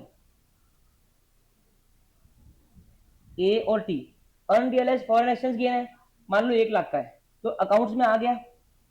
अकाउंट्स में करते ना अपन AS11, बैलेंस शीट पे आके डाल देते, एंट्री मार देते अनरियलाइज की, करेक्ट है। लेकिन टैक्सेबल क्या बोलता, हमको अनरियलाइज या प्रोविजन समझते नहीं, हम एक्चुअल पे काम करते हैं। तो उसने लिख भी दिया कि हम एक्चुअल रिसिप्ट पे करेंगे, राइट। तो टैक्सेशन में आज इनकम है क्या? नहीं, ऊपर लिख देना इनकम, एक्सपेंस का नहीं बात कर रहे, इनकम का। अब इसको इनकम के तौर पे भजन चलाना।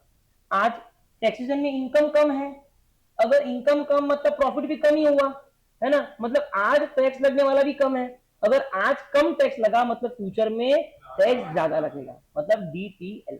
मतलब फ्यूचर में जब ये हमारा एक्चुअली रियलाइज हो जाएगा तब उस टाइम पे टैक्स भरना पड़ेगा, लेकिन उस टाइम पे अकाउंट्स में तो कोई इनकम रहेगी नहीं क्योंकि वो रिकॉर्ड हो चुकी है। समझ में आया टाइमिंग डिफरेंस? तो DTL, ठीक है madam.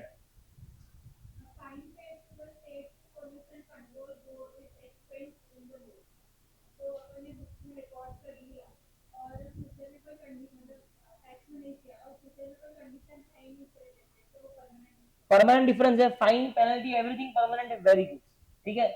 This marks this end of this very exercise to make everybody sitting here comfortable. एक बार खुद के लिए तालियां बजाओ कि आप लोगों ने, दैट्स इट, आप लोगों ने जिस तरीके का पार्टिसिपेशन दिखाया और जो दिमाग लगाया वो सराहनीय है। एंड आई होप कि भगवान करे एग्जाम में अगर 5 मार्क का क्वेश्चन आए मिनिमम लेवल पे आप 3 मार्क उसमें ला पाओ, ठीक है। अभी मैंने रिवर्सल का कोई कंसेप्ट सिखाया था, मैं रिवर्सल के लिए एग्जाम्पल्स बना के लाया हूँ 4, ठीक है। वो मैं आपको प्रोवाइड करूंगा, ठीक है। मैं उसका ग्रफ डिस्कशन एंड में कर लूंगा। अभी अपन पहले थोड़ा क्वेश्चन बैंक की तरफ बढ़ते हैं, ठीक है। आई होप ये टाइम जो हमने डाला है ये हमको आगे इसका बेनिफिट मिले, ठीक है। ये वर्कशीट अपने पास में आप रखना संभाल के, आपके कंसेप्ट क्लियर होंगे इससे। जिस किसी को भी इस एएस में थोड़ा ग्रिप कम लग रहा है वो इस वर्कशीट को 2-3 बार सॉल्व करेगा, उसका ग्रिप बढ़ जाएगा और चीजें क्लियर हो जाएगी। अभी तुम आ जाओ क्वेश्चन बैंक में।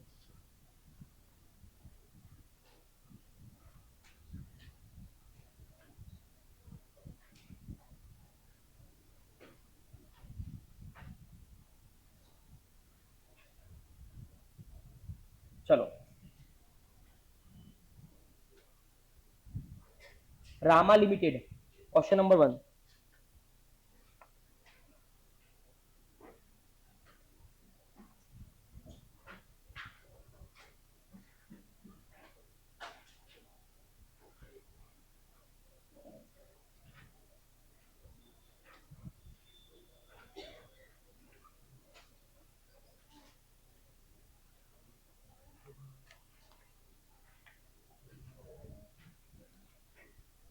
पेज नंबर है 367।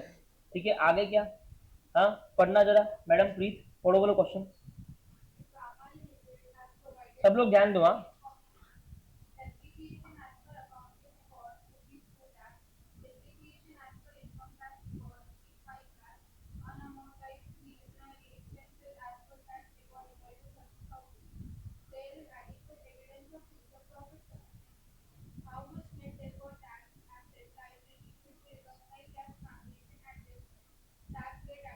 मतलब वो बोल रहा है कि कितना डीटीएल डालू, कितना डीटीएल डालू। अपना अपना नोटबुक ओपन कर लो, क्वेश्चन नंबर 1 डालो। ये एएस का होमवर्क डिटेल में चेक होगा। ठीक है, मैं ट्राई करूंगा क्लास में मैक्सिमम क्वेश्चंस भी करवाने का। ठीक है, क्वेश्चन नंबर 1 डालो और अपना फॉर्मेट बनाओ। ठीक है, जो मैंने आपको बनवाया है। पर्टिकुलर्स, अपना फॉर्मेट मैं बोर्ड पे लिख भी देता हूँ। पर्टिकुलर्स, ये फॉर्मेट दिमाग में आप रख सकते हो। हाँ,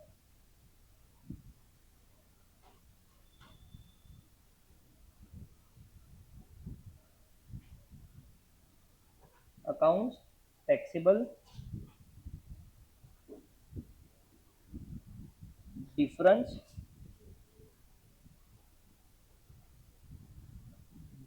डीटीए, डीटीएल और अमाउंट एट द रेट 30%, नहीं 50%। ऐसा फॉर्मेट बोर्ड पे जो बनाया है ऐसा आप बना लो। ठीक है, और ये फॉर्मेट है ना रेडी रखो, मतलब ये फॉर्मेट दिमाग में फिक्स कर लो, इससे आपका गलतियां नहीं होगी। हो गया क्या नुसरी? पहला पर्टिकुलर लिखो, डेप्रिसिएशन लिख लिया, लिख भी दिया क्या? आंकड़े भर दिए? ठीक है, 2 लाख, 5 लाख, यहाँ पे 2 लाख है, यहाँ पे 5 लाख है, डिफरेंस कितना है? 3 लाख, है ना। टैक्सेबल में डेप्रिसिएशन ज्यादा है। अच्छा, मैं पहले ही देख लूंगा कि टैक्स का डेप्रिसिएशन ज्यादा है या कम है। अगर टैक्स का डेप्रिसिएशन कम रहता तो मेरे को रिवर्सल का इंडिकेशन आता, लेकिन टैक्स का डेप्रिसिएशन ज्यादा है मतलब नॉर्मल है। ठीक है, टैक्स में डेप्रिसिएशन ज्यादा है मतलब आज खर्चा ज्यादा है ना, मतलब आज का प्रॉफिट कम है, आज का टैक्स कम है, मतलब फ्यूचर का टैक्स ज्यादा होगा, मतलब डीटीएल। ये मेरा डीटीएल हो गया और 1.5 लाख रुपए मेरा अमाउंट हो गया। बराबर है गौरांग? ठीक है, दूसरा कौन सा है? अनअमोर्टाइज्ड प्रिलिमिनरी एक्सपेंस, लिख दो यहाँ पे, unamortized preliminary expense as per tax record. किसके हिसाब से? देखो साफ साफ बोल रहे, क्योंकि देखो अमोर्टाइजेशन टैक्स में भी होता है और कंपनीज एक्ट में भी होता है। ये किसके बारे में बोल रहा है? टैक्स एक्सपेंस के। अब सुनो ये क्या बोल रहा है, अनअमोर्टाइज्ड प्रिलिमिनरी एक्सपेंस मतलब आप जब डीटी पढ़ोगे पीजीबीपी, हमने हमारे वर्कशीट में भी पढ़ा है कि प्रिलिमिनरी एक्सपेंस जब होते हैं ना, जो बिजनेस को चालू करने के पहले लगते हैं, टैक्सेशन गवर्नमेंट क्या बोलती है कि एक साथ में आपको पूरा खर्चा नहीं देंगे, क्योंकि आपके पास में वैसे भी उसका प्रॉफिट नहीं रहेगा ईयर 1 में। तो आपको हम ये प्रिलिमिनरी एक्सपेंसेस पे लगने वाला खर्चा 5 सालों में बांट के देंगे। ठीक है, तो इनिशियली अब ये ईयर 1 ही है समझ लो। ठीक है, ये ईयर 1 है। अब इसमें वो क्या बोल रहा है, देयर इज अनअमोर्टाइज्ड प्रिलिमिनरी एक्सपेंसेस। क्या बोलता है? अनअमोर्टाइज मतलब ऐसा खर्चा जो अमोर्टाइज नहीं हुआ, जो अमोर्टाइज मतलब बचा हुआ अमोर्टाइज हो गया। ठीक है, अज्यूम करना पड़ेगा कि ये ईयर 1 है। क्या है? ईयर 1 है। तो समझो फॉर एग्जाम्पल, मैं आपको एग्जाम्पल दे रहा हूँ, ये 30,000 है। ठीक है, कितना है? 30,000। तो समझो 30,000 आप करो डिवाइडेड बाय 4 into 5, कितना आ रहा?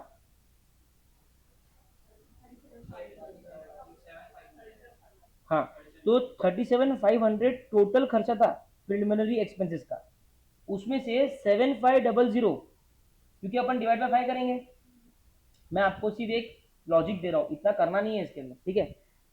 37,500 था, ठीक है, डिवाइड बाय 5 कितना था, 7,500, बराबर है। इतना खर्चा ईयर 1 में मिल जाएगा, ईयर 1 में कितना मिलेगा, इतना मिलेगा, ठीक है।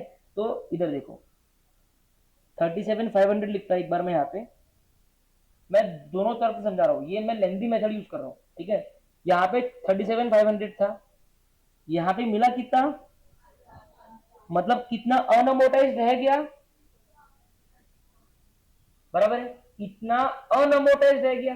सर फ्यूचर ईयर्स में अमोटाइज होगा, मतलब मेरा डिफरेंस उतना ही रहेगा, करेक्ट है, 30,000। अब मेरे को आज इनकम टैक्स में खर्चा कम मिला, मतलब आज मैंने टैक्स ज्यादा भरा, ठीक है, तो फ्यूचर में मुझे कम भरना पड़ेगा, तो DTA 15,000, ठीक है। ये इसका इन डेप्थ एनालिसिस है। उन्होंने क्वेश्चन में आपको सिंप्लीफाई करके दिया है कि अनअमोटाइज्ड पोर्शन इज 30,000, मतलब straight away 30,000 is your DTA। Why, क्योंकि सर ये खर्चा टैक्स रिकॉर्ड के हिसाब से अमोटाइज नहीं हुआ है, फ्यूचर में अमोटाइज होगा, मतलब ये खर्चा फ्यूचर में टैक्स की बुक्स में मिलेगा, आज नहीं मिल रहा। तो आज नहीं मिल रहा मतलब आज खर्चा कम मिल रहा, मतलब आज का DTA है क्योंकि मैंने आज ज्यादा टैक्स भरा, क्योंकि मुझे खर्चा कम मिला।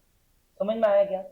और दूसरा समझने का तरीका ये है, प्रिलिमिनरी एक्सपेंसेस 5 सालों में मिलता है, ठीक है। अगर अनअमोर्टाइज पोर्शन 30,000 है तो डिवाइडेड बाय 4, क्योंकि अनअमोर्टाइज को कितने सालों का रहेगा, 4 सालों का, फर्स्ट ईयर में तो मिल ही गया ना, इसके लिए मैंने अनअमोर्टाइज पोर्शन को 4 से डिवाइड किया और 5 से मल्टीप्लाई किया, ताकि मेरे को ग्रॉस अप अमाउंट मिले कि टोटल प्रिलिमिनरी एक्सपेंसेस कितना था, ठीक है।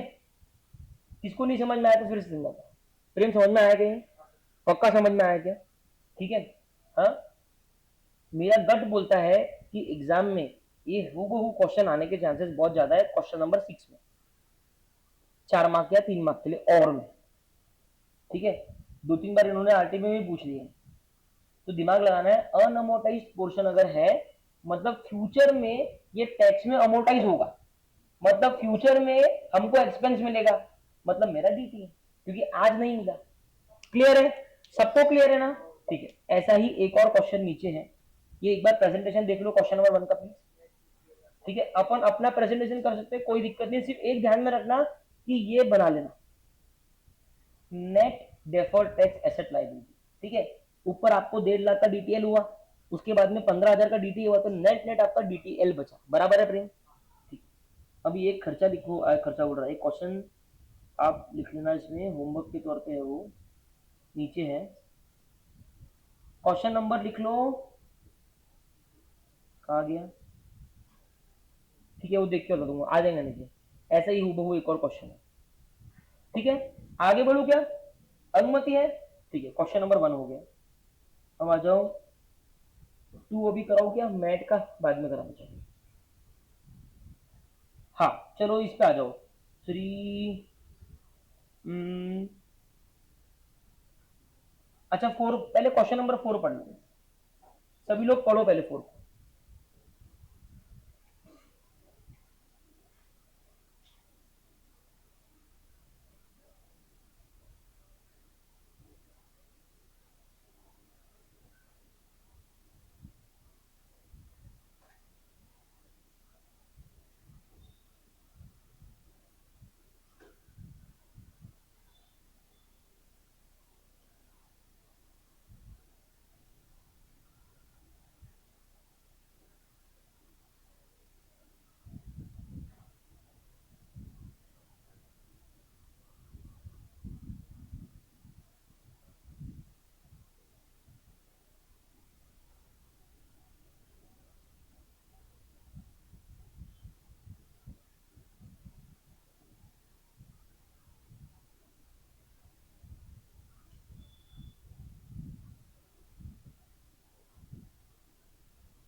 फॉर्मेट बनाया क्या?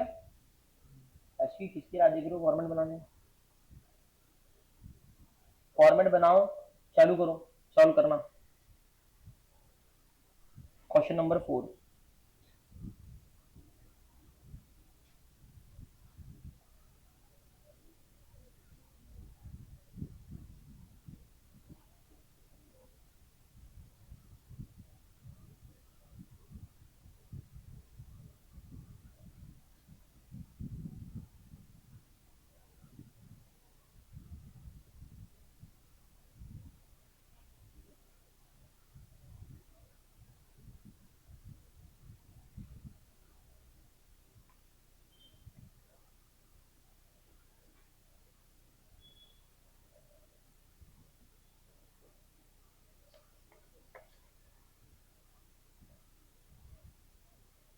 चेक करो आंसर। सबको समझ में आ गया क्वेश्चन? हाँ, घर पे कर सकते क्या? हाँ ठीक है, घर पे कर लेंगे क्या सृष्टि? वहीं पे छोड़ दो ना, जगह छोड़ दो, घर पे कर लेंगे, इजी है ना? ठीक है, प्लीज आगे बढ़ते हैं। अच्छा, क्वेश्चन नंबर 5 फटाफट अभी पढ़ लो आंसर, जल्दी। भूमि घर पे कर लेना ना please. Mika ji, question number 5 का आंसर पढ़ो सब लोग।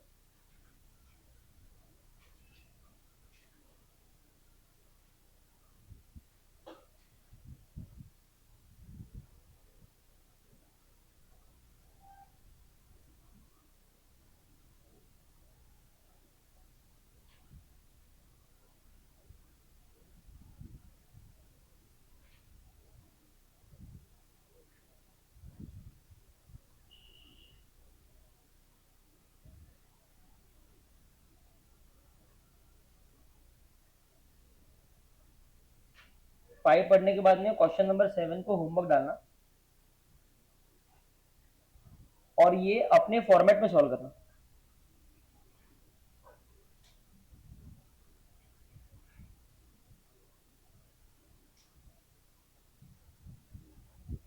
हो गया? फाइव पढ़ लिया सबने? ठीक है, अभी एक बार पहले कैटेगरी लिख दो आप। क्वेश्चन नंबर 1 लिखो आप डीटी, मतलब डेफॉल्ट टैक्स, चाहे एसेट हो चाहे लाइबिलिटी हो, ठीक है, और उसको स्टार मार्क कर दो। क्वेश्चन नंबर 2 लिखो मैट, उसको स्टार मार्क करो, पेंडिंग है, करा दूंगा। क्वेश्चन नंबर 3 लिखो carry forward losses, star mark कर दो, पेंडिंग है, करा दूंगा। Question number 4 default tax DT, उसको भी स्टार मार्क करवाना है। क्वेश्चन नंबर 6 टैक्स हार्वेस्टिंग लिख दो, टैक्स हार्वेस्टिंग,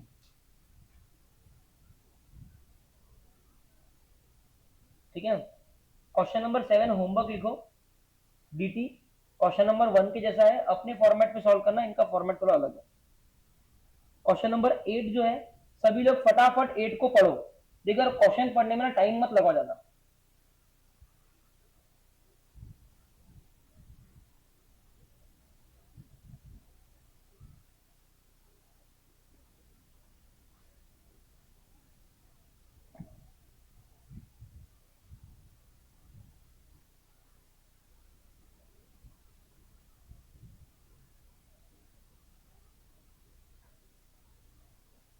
क्वेश्चन नंबर 8 पढ़ लिया? सबको समझ में आ गया? इसको होमवर्क लिख दो, घर पे कर लेना। कोई भी दिक्कत रहे तो मेरे को पूछना, पर्सनली व्हाट्सएप पे पूछ लो, कोई दिक्कत नहीं है, बता दूंगा। क्वेश्चन नंबर 9 के सामने लिखो जंबो और 3 बार स्टार करो।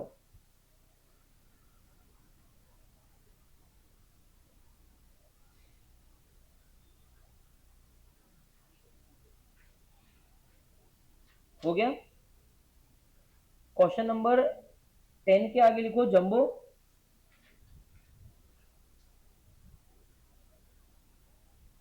तीन बार स्टार करना। देखो ये जो जंबो क्वेश्चन है ना, ये एग्जामिनेबल बिल्कुल भी नहीं है, 1% भी नहीं बोल सकता कि ये में एग्जामिनेबल है। और अगर बाई चांस एग्जाम में आ गया 8 या 10 मार्क के लिए, तो वो पूरा की पूरा इंडिया एक दो लोगों को छोड़ के छोड़ देगा, क्योंकि वो उस टाइम पे जाके वो प्रेशर में अपने को चीजें क्लिक नहीं होती। ठीक है, तो स्मार्ट डिसीजन रहेगा कि उस पर ज्यादा हाथ नहीं लगाओ। हम उसको पूरा कंसेप्चुअली क्लास में करने वाले हैं, दोनों जंबो क्वेश्चन को। ठीक है, लेकिन आपको भी एक व्यू रहना चाहिए ना कि एग्जाम में कितना प्रोबेबिलिटी है इसका आने का, ठीक है, कि उस क्योंकि क्या होता है ना, वो खराब एप्पल के कारण आप मेरी पूरी मेहनत खराब कर दो, ठीक है। क्वेश्चन नंबर 10 जम्बो कर दो, क्वेश्चन नंबर 10 जम्बो कर दो, ठीक है। 11 के सामने लिखो मैट, मैं करा दूंगा। क्वेश्चन नंबर 12 पढ़ लो अभी हाथ बात, क्वेश्चन आंसर दोनों पढ़ 12।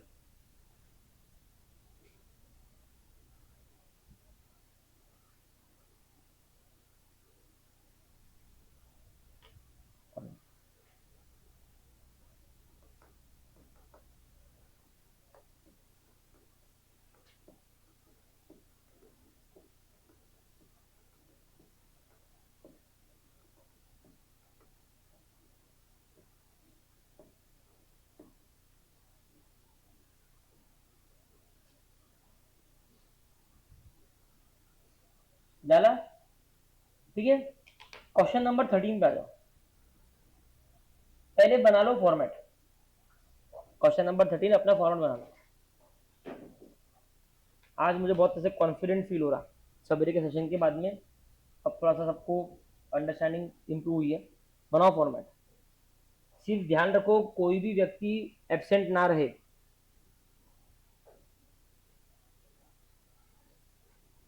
एक और बड़ा पहाड़, एक क्या बोलूं मैं, पहाड़ ही पहाड़ है सब। ईपीएस भी है, ईपीएस में भी कुछ चीजें अच्छी रहती है, कुछ चीजें खराब रहती है, क्या करेंगे।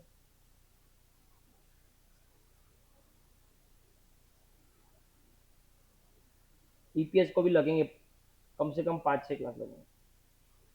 बनाया फॉर्मेट, पूरा बना लिया है ना। चलो, सबसे पहला टैक्स रेट दिया हुआ है अपने को प्रेम, तो अपने को 30% से मल्टीप्लाई करना है डीटीए या डीटीएल को, ठीक है। अब अपने दरवाजे सुनो मेरी तरफ, पहले सबसे पहले एग्जाम में बैठ के खुद को क्लियर कर लेना। स्टेप नंबर 1 क्या थी कि, हाँ क्या बोले, डिफरेंस ना, सबसे स्टेप नंबर 1 डिफरेंस है क्या, दूसरा टीडी है या पीडी है, तीसरा फिर डीटीए लगेगा डीटीएल लगेगा या फिर रिवर्सल होगा, ठीक है। ये 3 चीज दिमाग में रखना। सबसे पहला डिफरेंस, ठीक। अभी 3 आइटम डीएस में बराबर है, आइटम डिसअलाउड, धीरे धीरे शांति से पढ़ना, ठीक है। आइटम डिसअलाउड इन 2019 एंड 20, 2019 और 20 का फाइनेंशियल ईयर था, ठीक है। टाइमलाइन बना लेने का ऐसी एक, ठीक है। ये बीच में मैंने खींच दिया 2019 2020, ठीक है। यहाँ पे आइटम को डिसअलाउ किया था और अलाउ किया टैक्स पर्पसेस के लिए 2020-21 में, मतलब उसके अगले साल अलाउ कर दिया। मैं बोल दूं एक तरीके से बोनस पे नहीं किया होगा, नहीं दिया होगा, ठीक है, और अगले साल दे रहे, बराबर बात है ना। अब मेरे को मेरी तरफ यहाँ पे बोर्ड पे देखो, कोई भी घाई मत करो, देखो अभी तुम खुद बताओ, उसने आपको क्या बोला, 2019-20 में डिसअलाउ हुआ था और 20-21 में अलाउ किया। 19-20 में अगर डिसअलाउ हुआ था तो कोई पास्ट है उसका, है ना। अच्छा, अब 19-20 में आते हैं, 19-20 में मेरे को खर्चा डिसअलाउ हुआ, मतलब मुझे खर्चा कम मिला, मतलब मेरा प्रॉफिट ज्यादा था, मतलब मेरा टैक्स भी ज्यादा था, मतलब डी टी ए क्रिएट हुआ होगा, बराबर है। मतलब इस चीज को लेके बैलेंस शीट में एक चीज अटकी हुई है, उसका नाम है डी टी ए, उसको छुड़ाना पड़ेगा। अब 2020-21 में वो हमको खर्चा मिल गया, मतलब अब वो मौका आ गया है जिस पर्पस के लिए उस डीटीए को क्रिएट किया था, अब उसको मुक्ति दो, लिखो रिवर्सल ऑफ डीटीए। क्या मैं समझा पा रहा हूँ कि आपको रिवर्सल ही है, आप तक पहुंच रही है मेरी बात, लिखो। भूमि समझ में आया, लिखो। क्या वो याशवी लिख दिया गया, क्या बात है। सेकंड वाला करो फिर,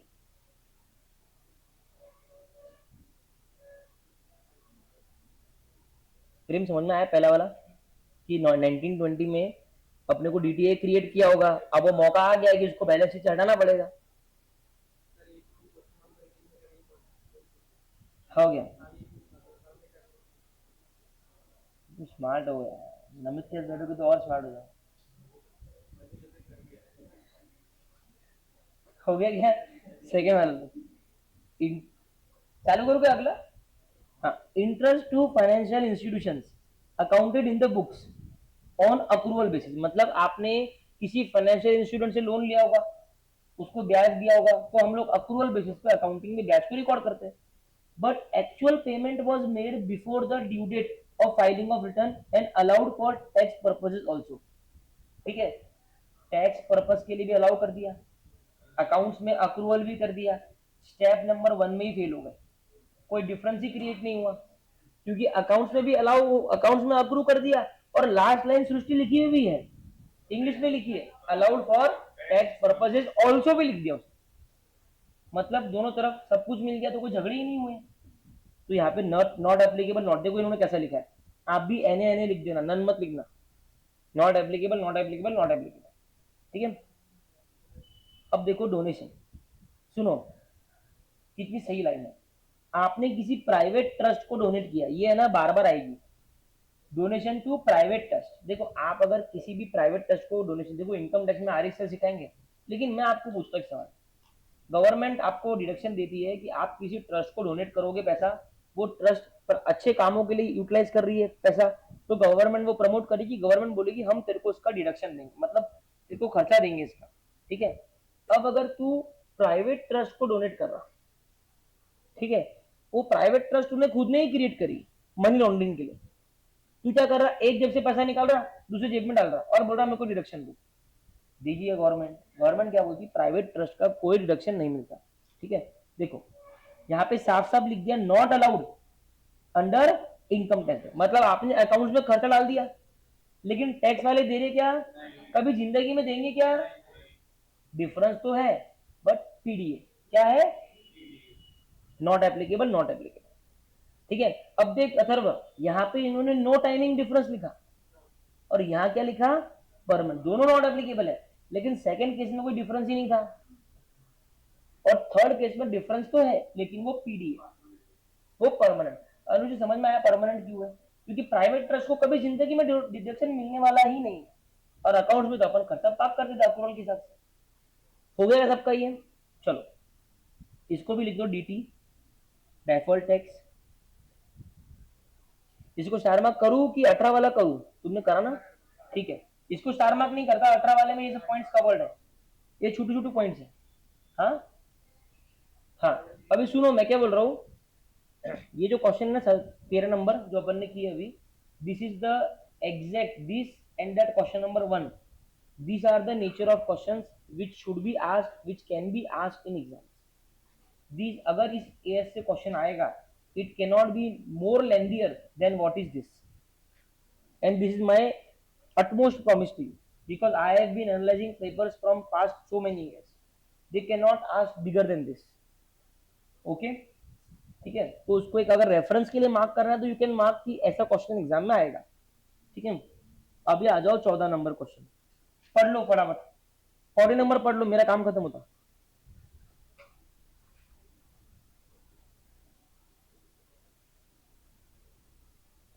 ये 17 और 15 एक इसी में क्या, देख बल नमी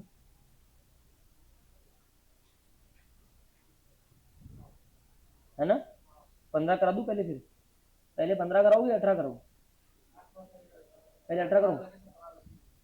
अच्छा 18 हो जाए, 17 हो जाए, 17 कॉम्प्लेक्स है, 17 और 15 सेम है ना, देख लो. तो पहले वो कराया था फिर. ठीक है. 18 सिंपल है, तो मैं 15 कराया था अच्छे से. है अपने में 10 मिनट है, 10 मिनट में होगा नहीं मेरे को लगता. हाँ 18 ले लेते, चलो 18 ले लो, क्वेश्चन नंबर 18 लिखो. होमवर्क किया ना, मैं सबको आया क्या, किसको किसको नहीं आया तो मैं करवा देता हूँ फिर. 16 नंबर और 18 नंबर सेम है क्या,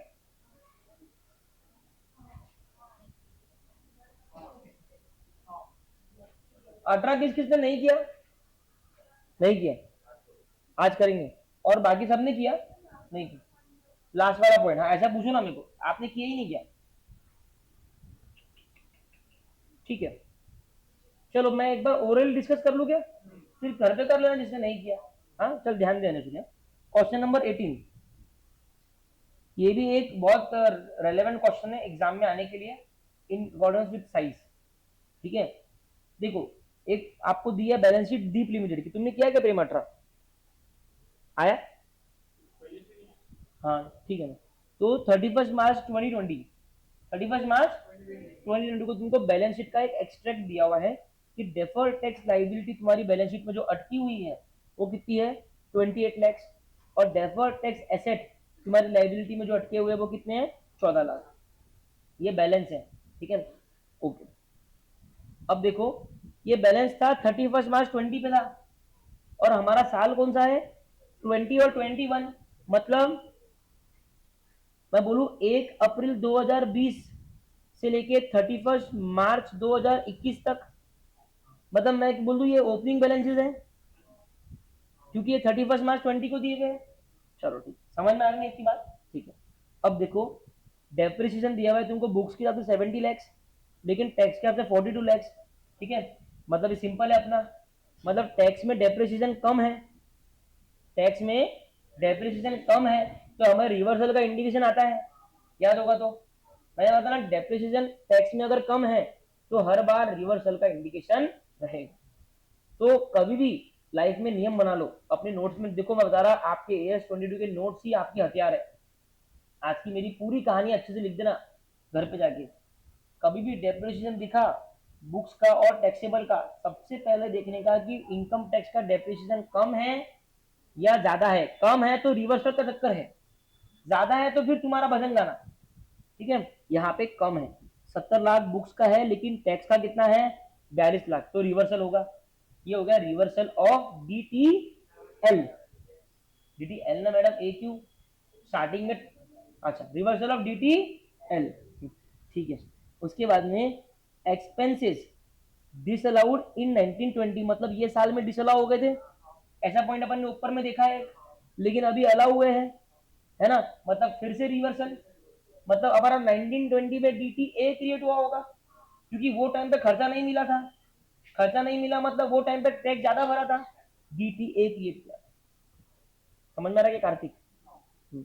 और इस साल हम उसको रिवर्स करेंगे, तो नंबर 2 भी खत्म हो गया, ठीक है। अब number 3 share issue expenses, Anushree वही के पहले नंबर और नंबर 2 दोनों रिवर्स समझ में आया ना, आए क्या भूमि, मतलब 1 2 आ गया ना, ठीक है। Number 3 share issue expenses allowed under section 35D for the year 2021, मतलब चालू साल, ठीक है। 1/10 ऑफ 70 लैक्स इंकर्ड इन 1920, मतलब 70 लैक्स इंकर कब हुआ था 1920 में इंकर हुआ था, ठीक है। और 1/10 मिलता है, मतलब पिछले साल 7 लैक्स मिल भी गया होगा, मतलब 63 का डिफरेंस होगा पिछले साल, है ना। इस साल यहाँ पे अब जीरो है अकाउंट्स में तो, लेकिन यहाँ कितना मिला 7 लाख, कितना मिला 7 लाख।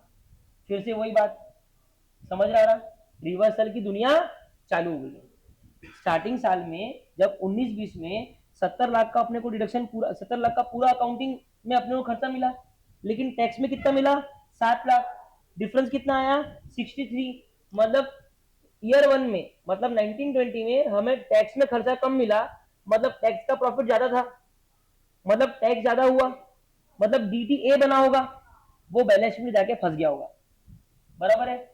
63 का 30%, बराबर है। अब 7 लाख चालू हो गई रिवर्सल की दुनिया, क्योंकि अब अकाउंट में तो कोई खर्चा नहीं मिलेगा, लेकिन टैक्स में मिलेगा, है ना। तो अब ये चालू होगा रिवर्सल, तो ये होगा DTA का रिवर्सल।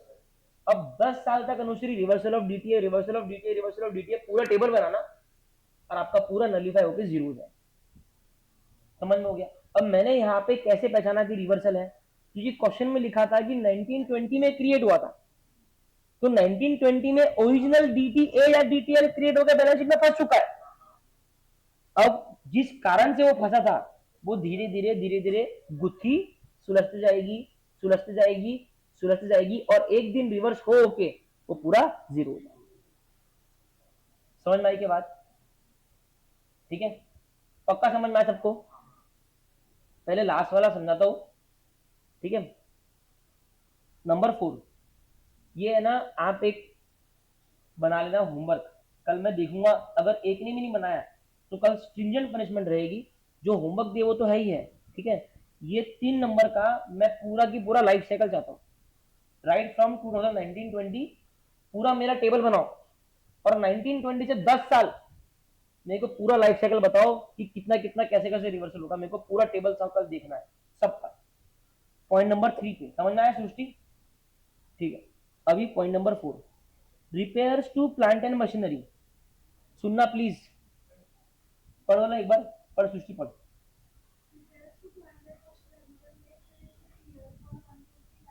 इस साल हमने प्लांट एंड मशीनरी को रिपेयर किया और 140 लाख रुपीस हमको लगे।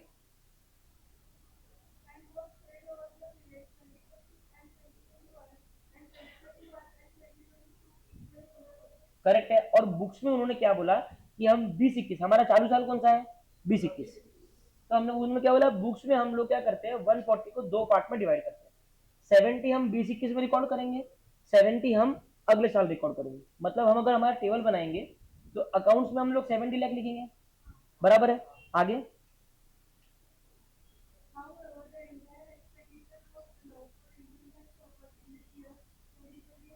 इनकम टैक्स क्या बोलता है, हमको कोई फर्क नहीं पड़ता तुम बुक्स में कैसे डिवाइड करें, हम पूरा 140 चालू साल में आपको दे देंगे। मतलब अभी अगर आप इमेजिन करोगे टेबल, अकाउंट में 70 लिखा है लेकिन टी में क्या लिखा है 140, डिफरेंस आया 70। टीडी है या पीडी है? सर टीडी है, क्योंकि अगले साल अकाउंट में डिफरेंस कवर हो जाएगा। डीटीए या डीटीएल है? सर टैक्सेशन में 140 का खर्चा मिल गया, मतलब खर्चा टैक्सेशन में ज्यादा मिला, मतलब प्रॉफिट कम, मतलब टैक्स कम। आज का टैक्स कम तो फ्यूचर का टैक्स ज्यादा भरना पड़ेगा, डीटीएल। हो गया क्या?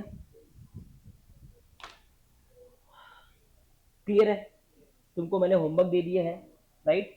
तुम मेरे को क्या करके दोगे, वो इस क्वेश्चन का तीसरा वाला, ठीक है।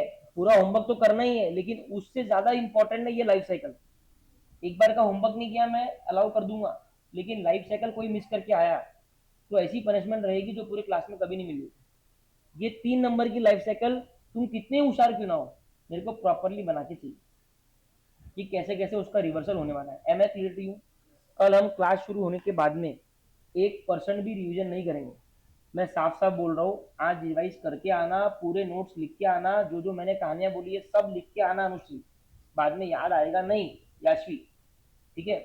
उसके बाद में कल हम सबसे पहले पढ़ेंगे मैथ, फिर हम करेंगे सारे क्वेश्चन, ये कल एक क्वेश्चन कराऊंगा मेरा पूरा हो जाता, मैथ कराऊंगा।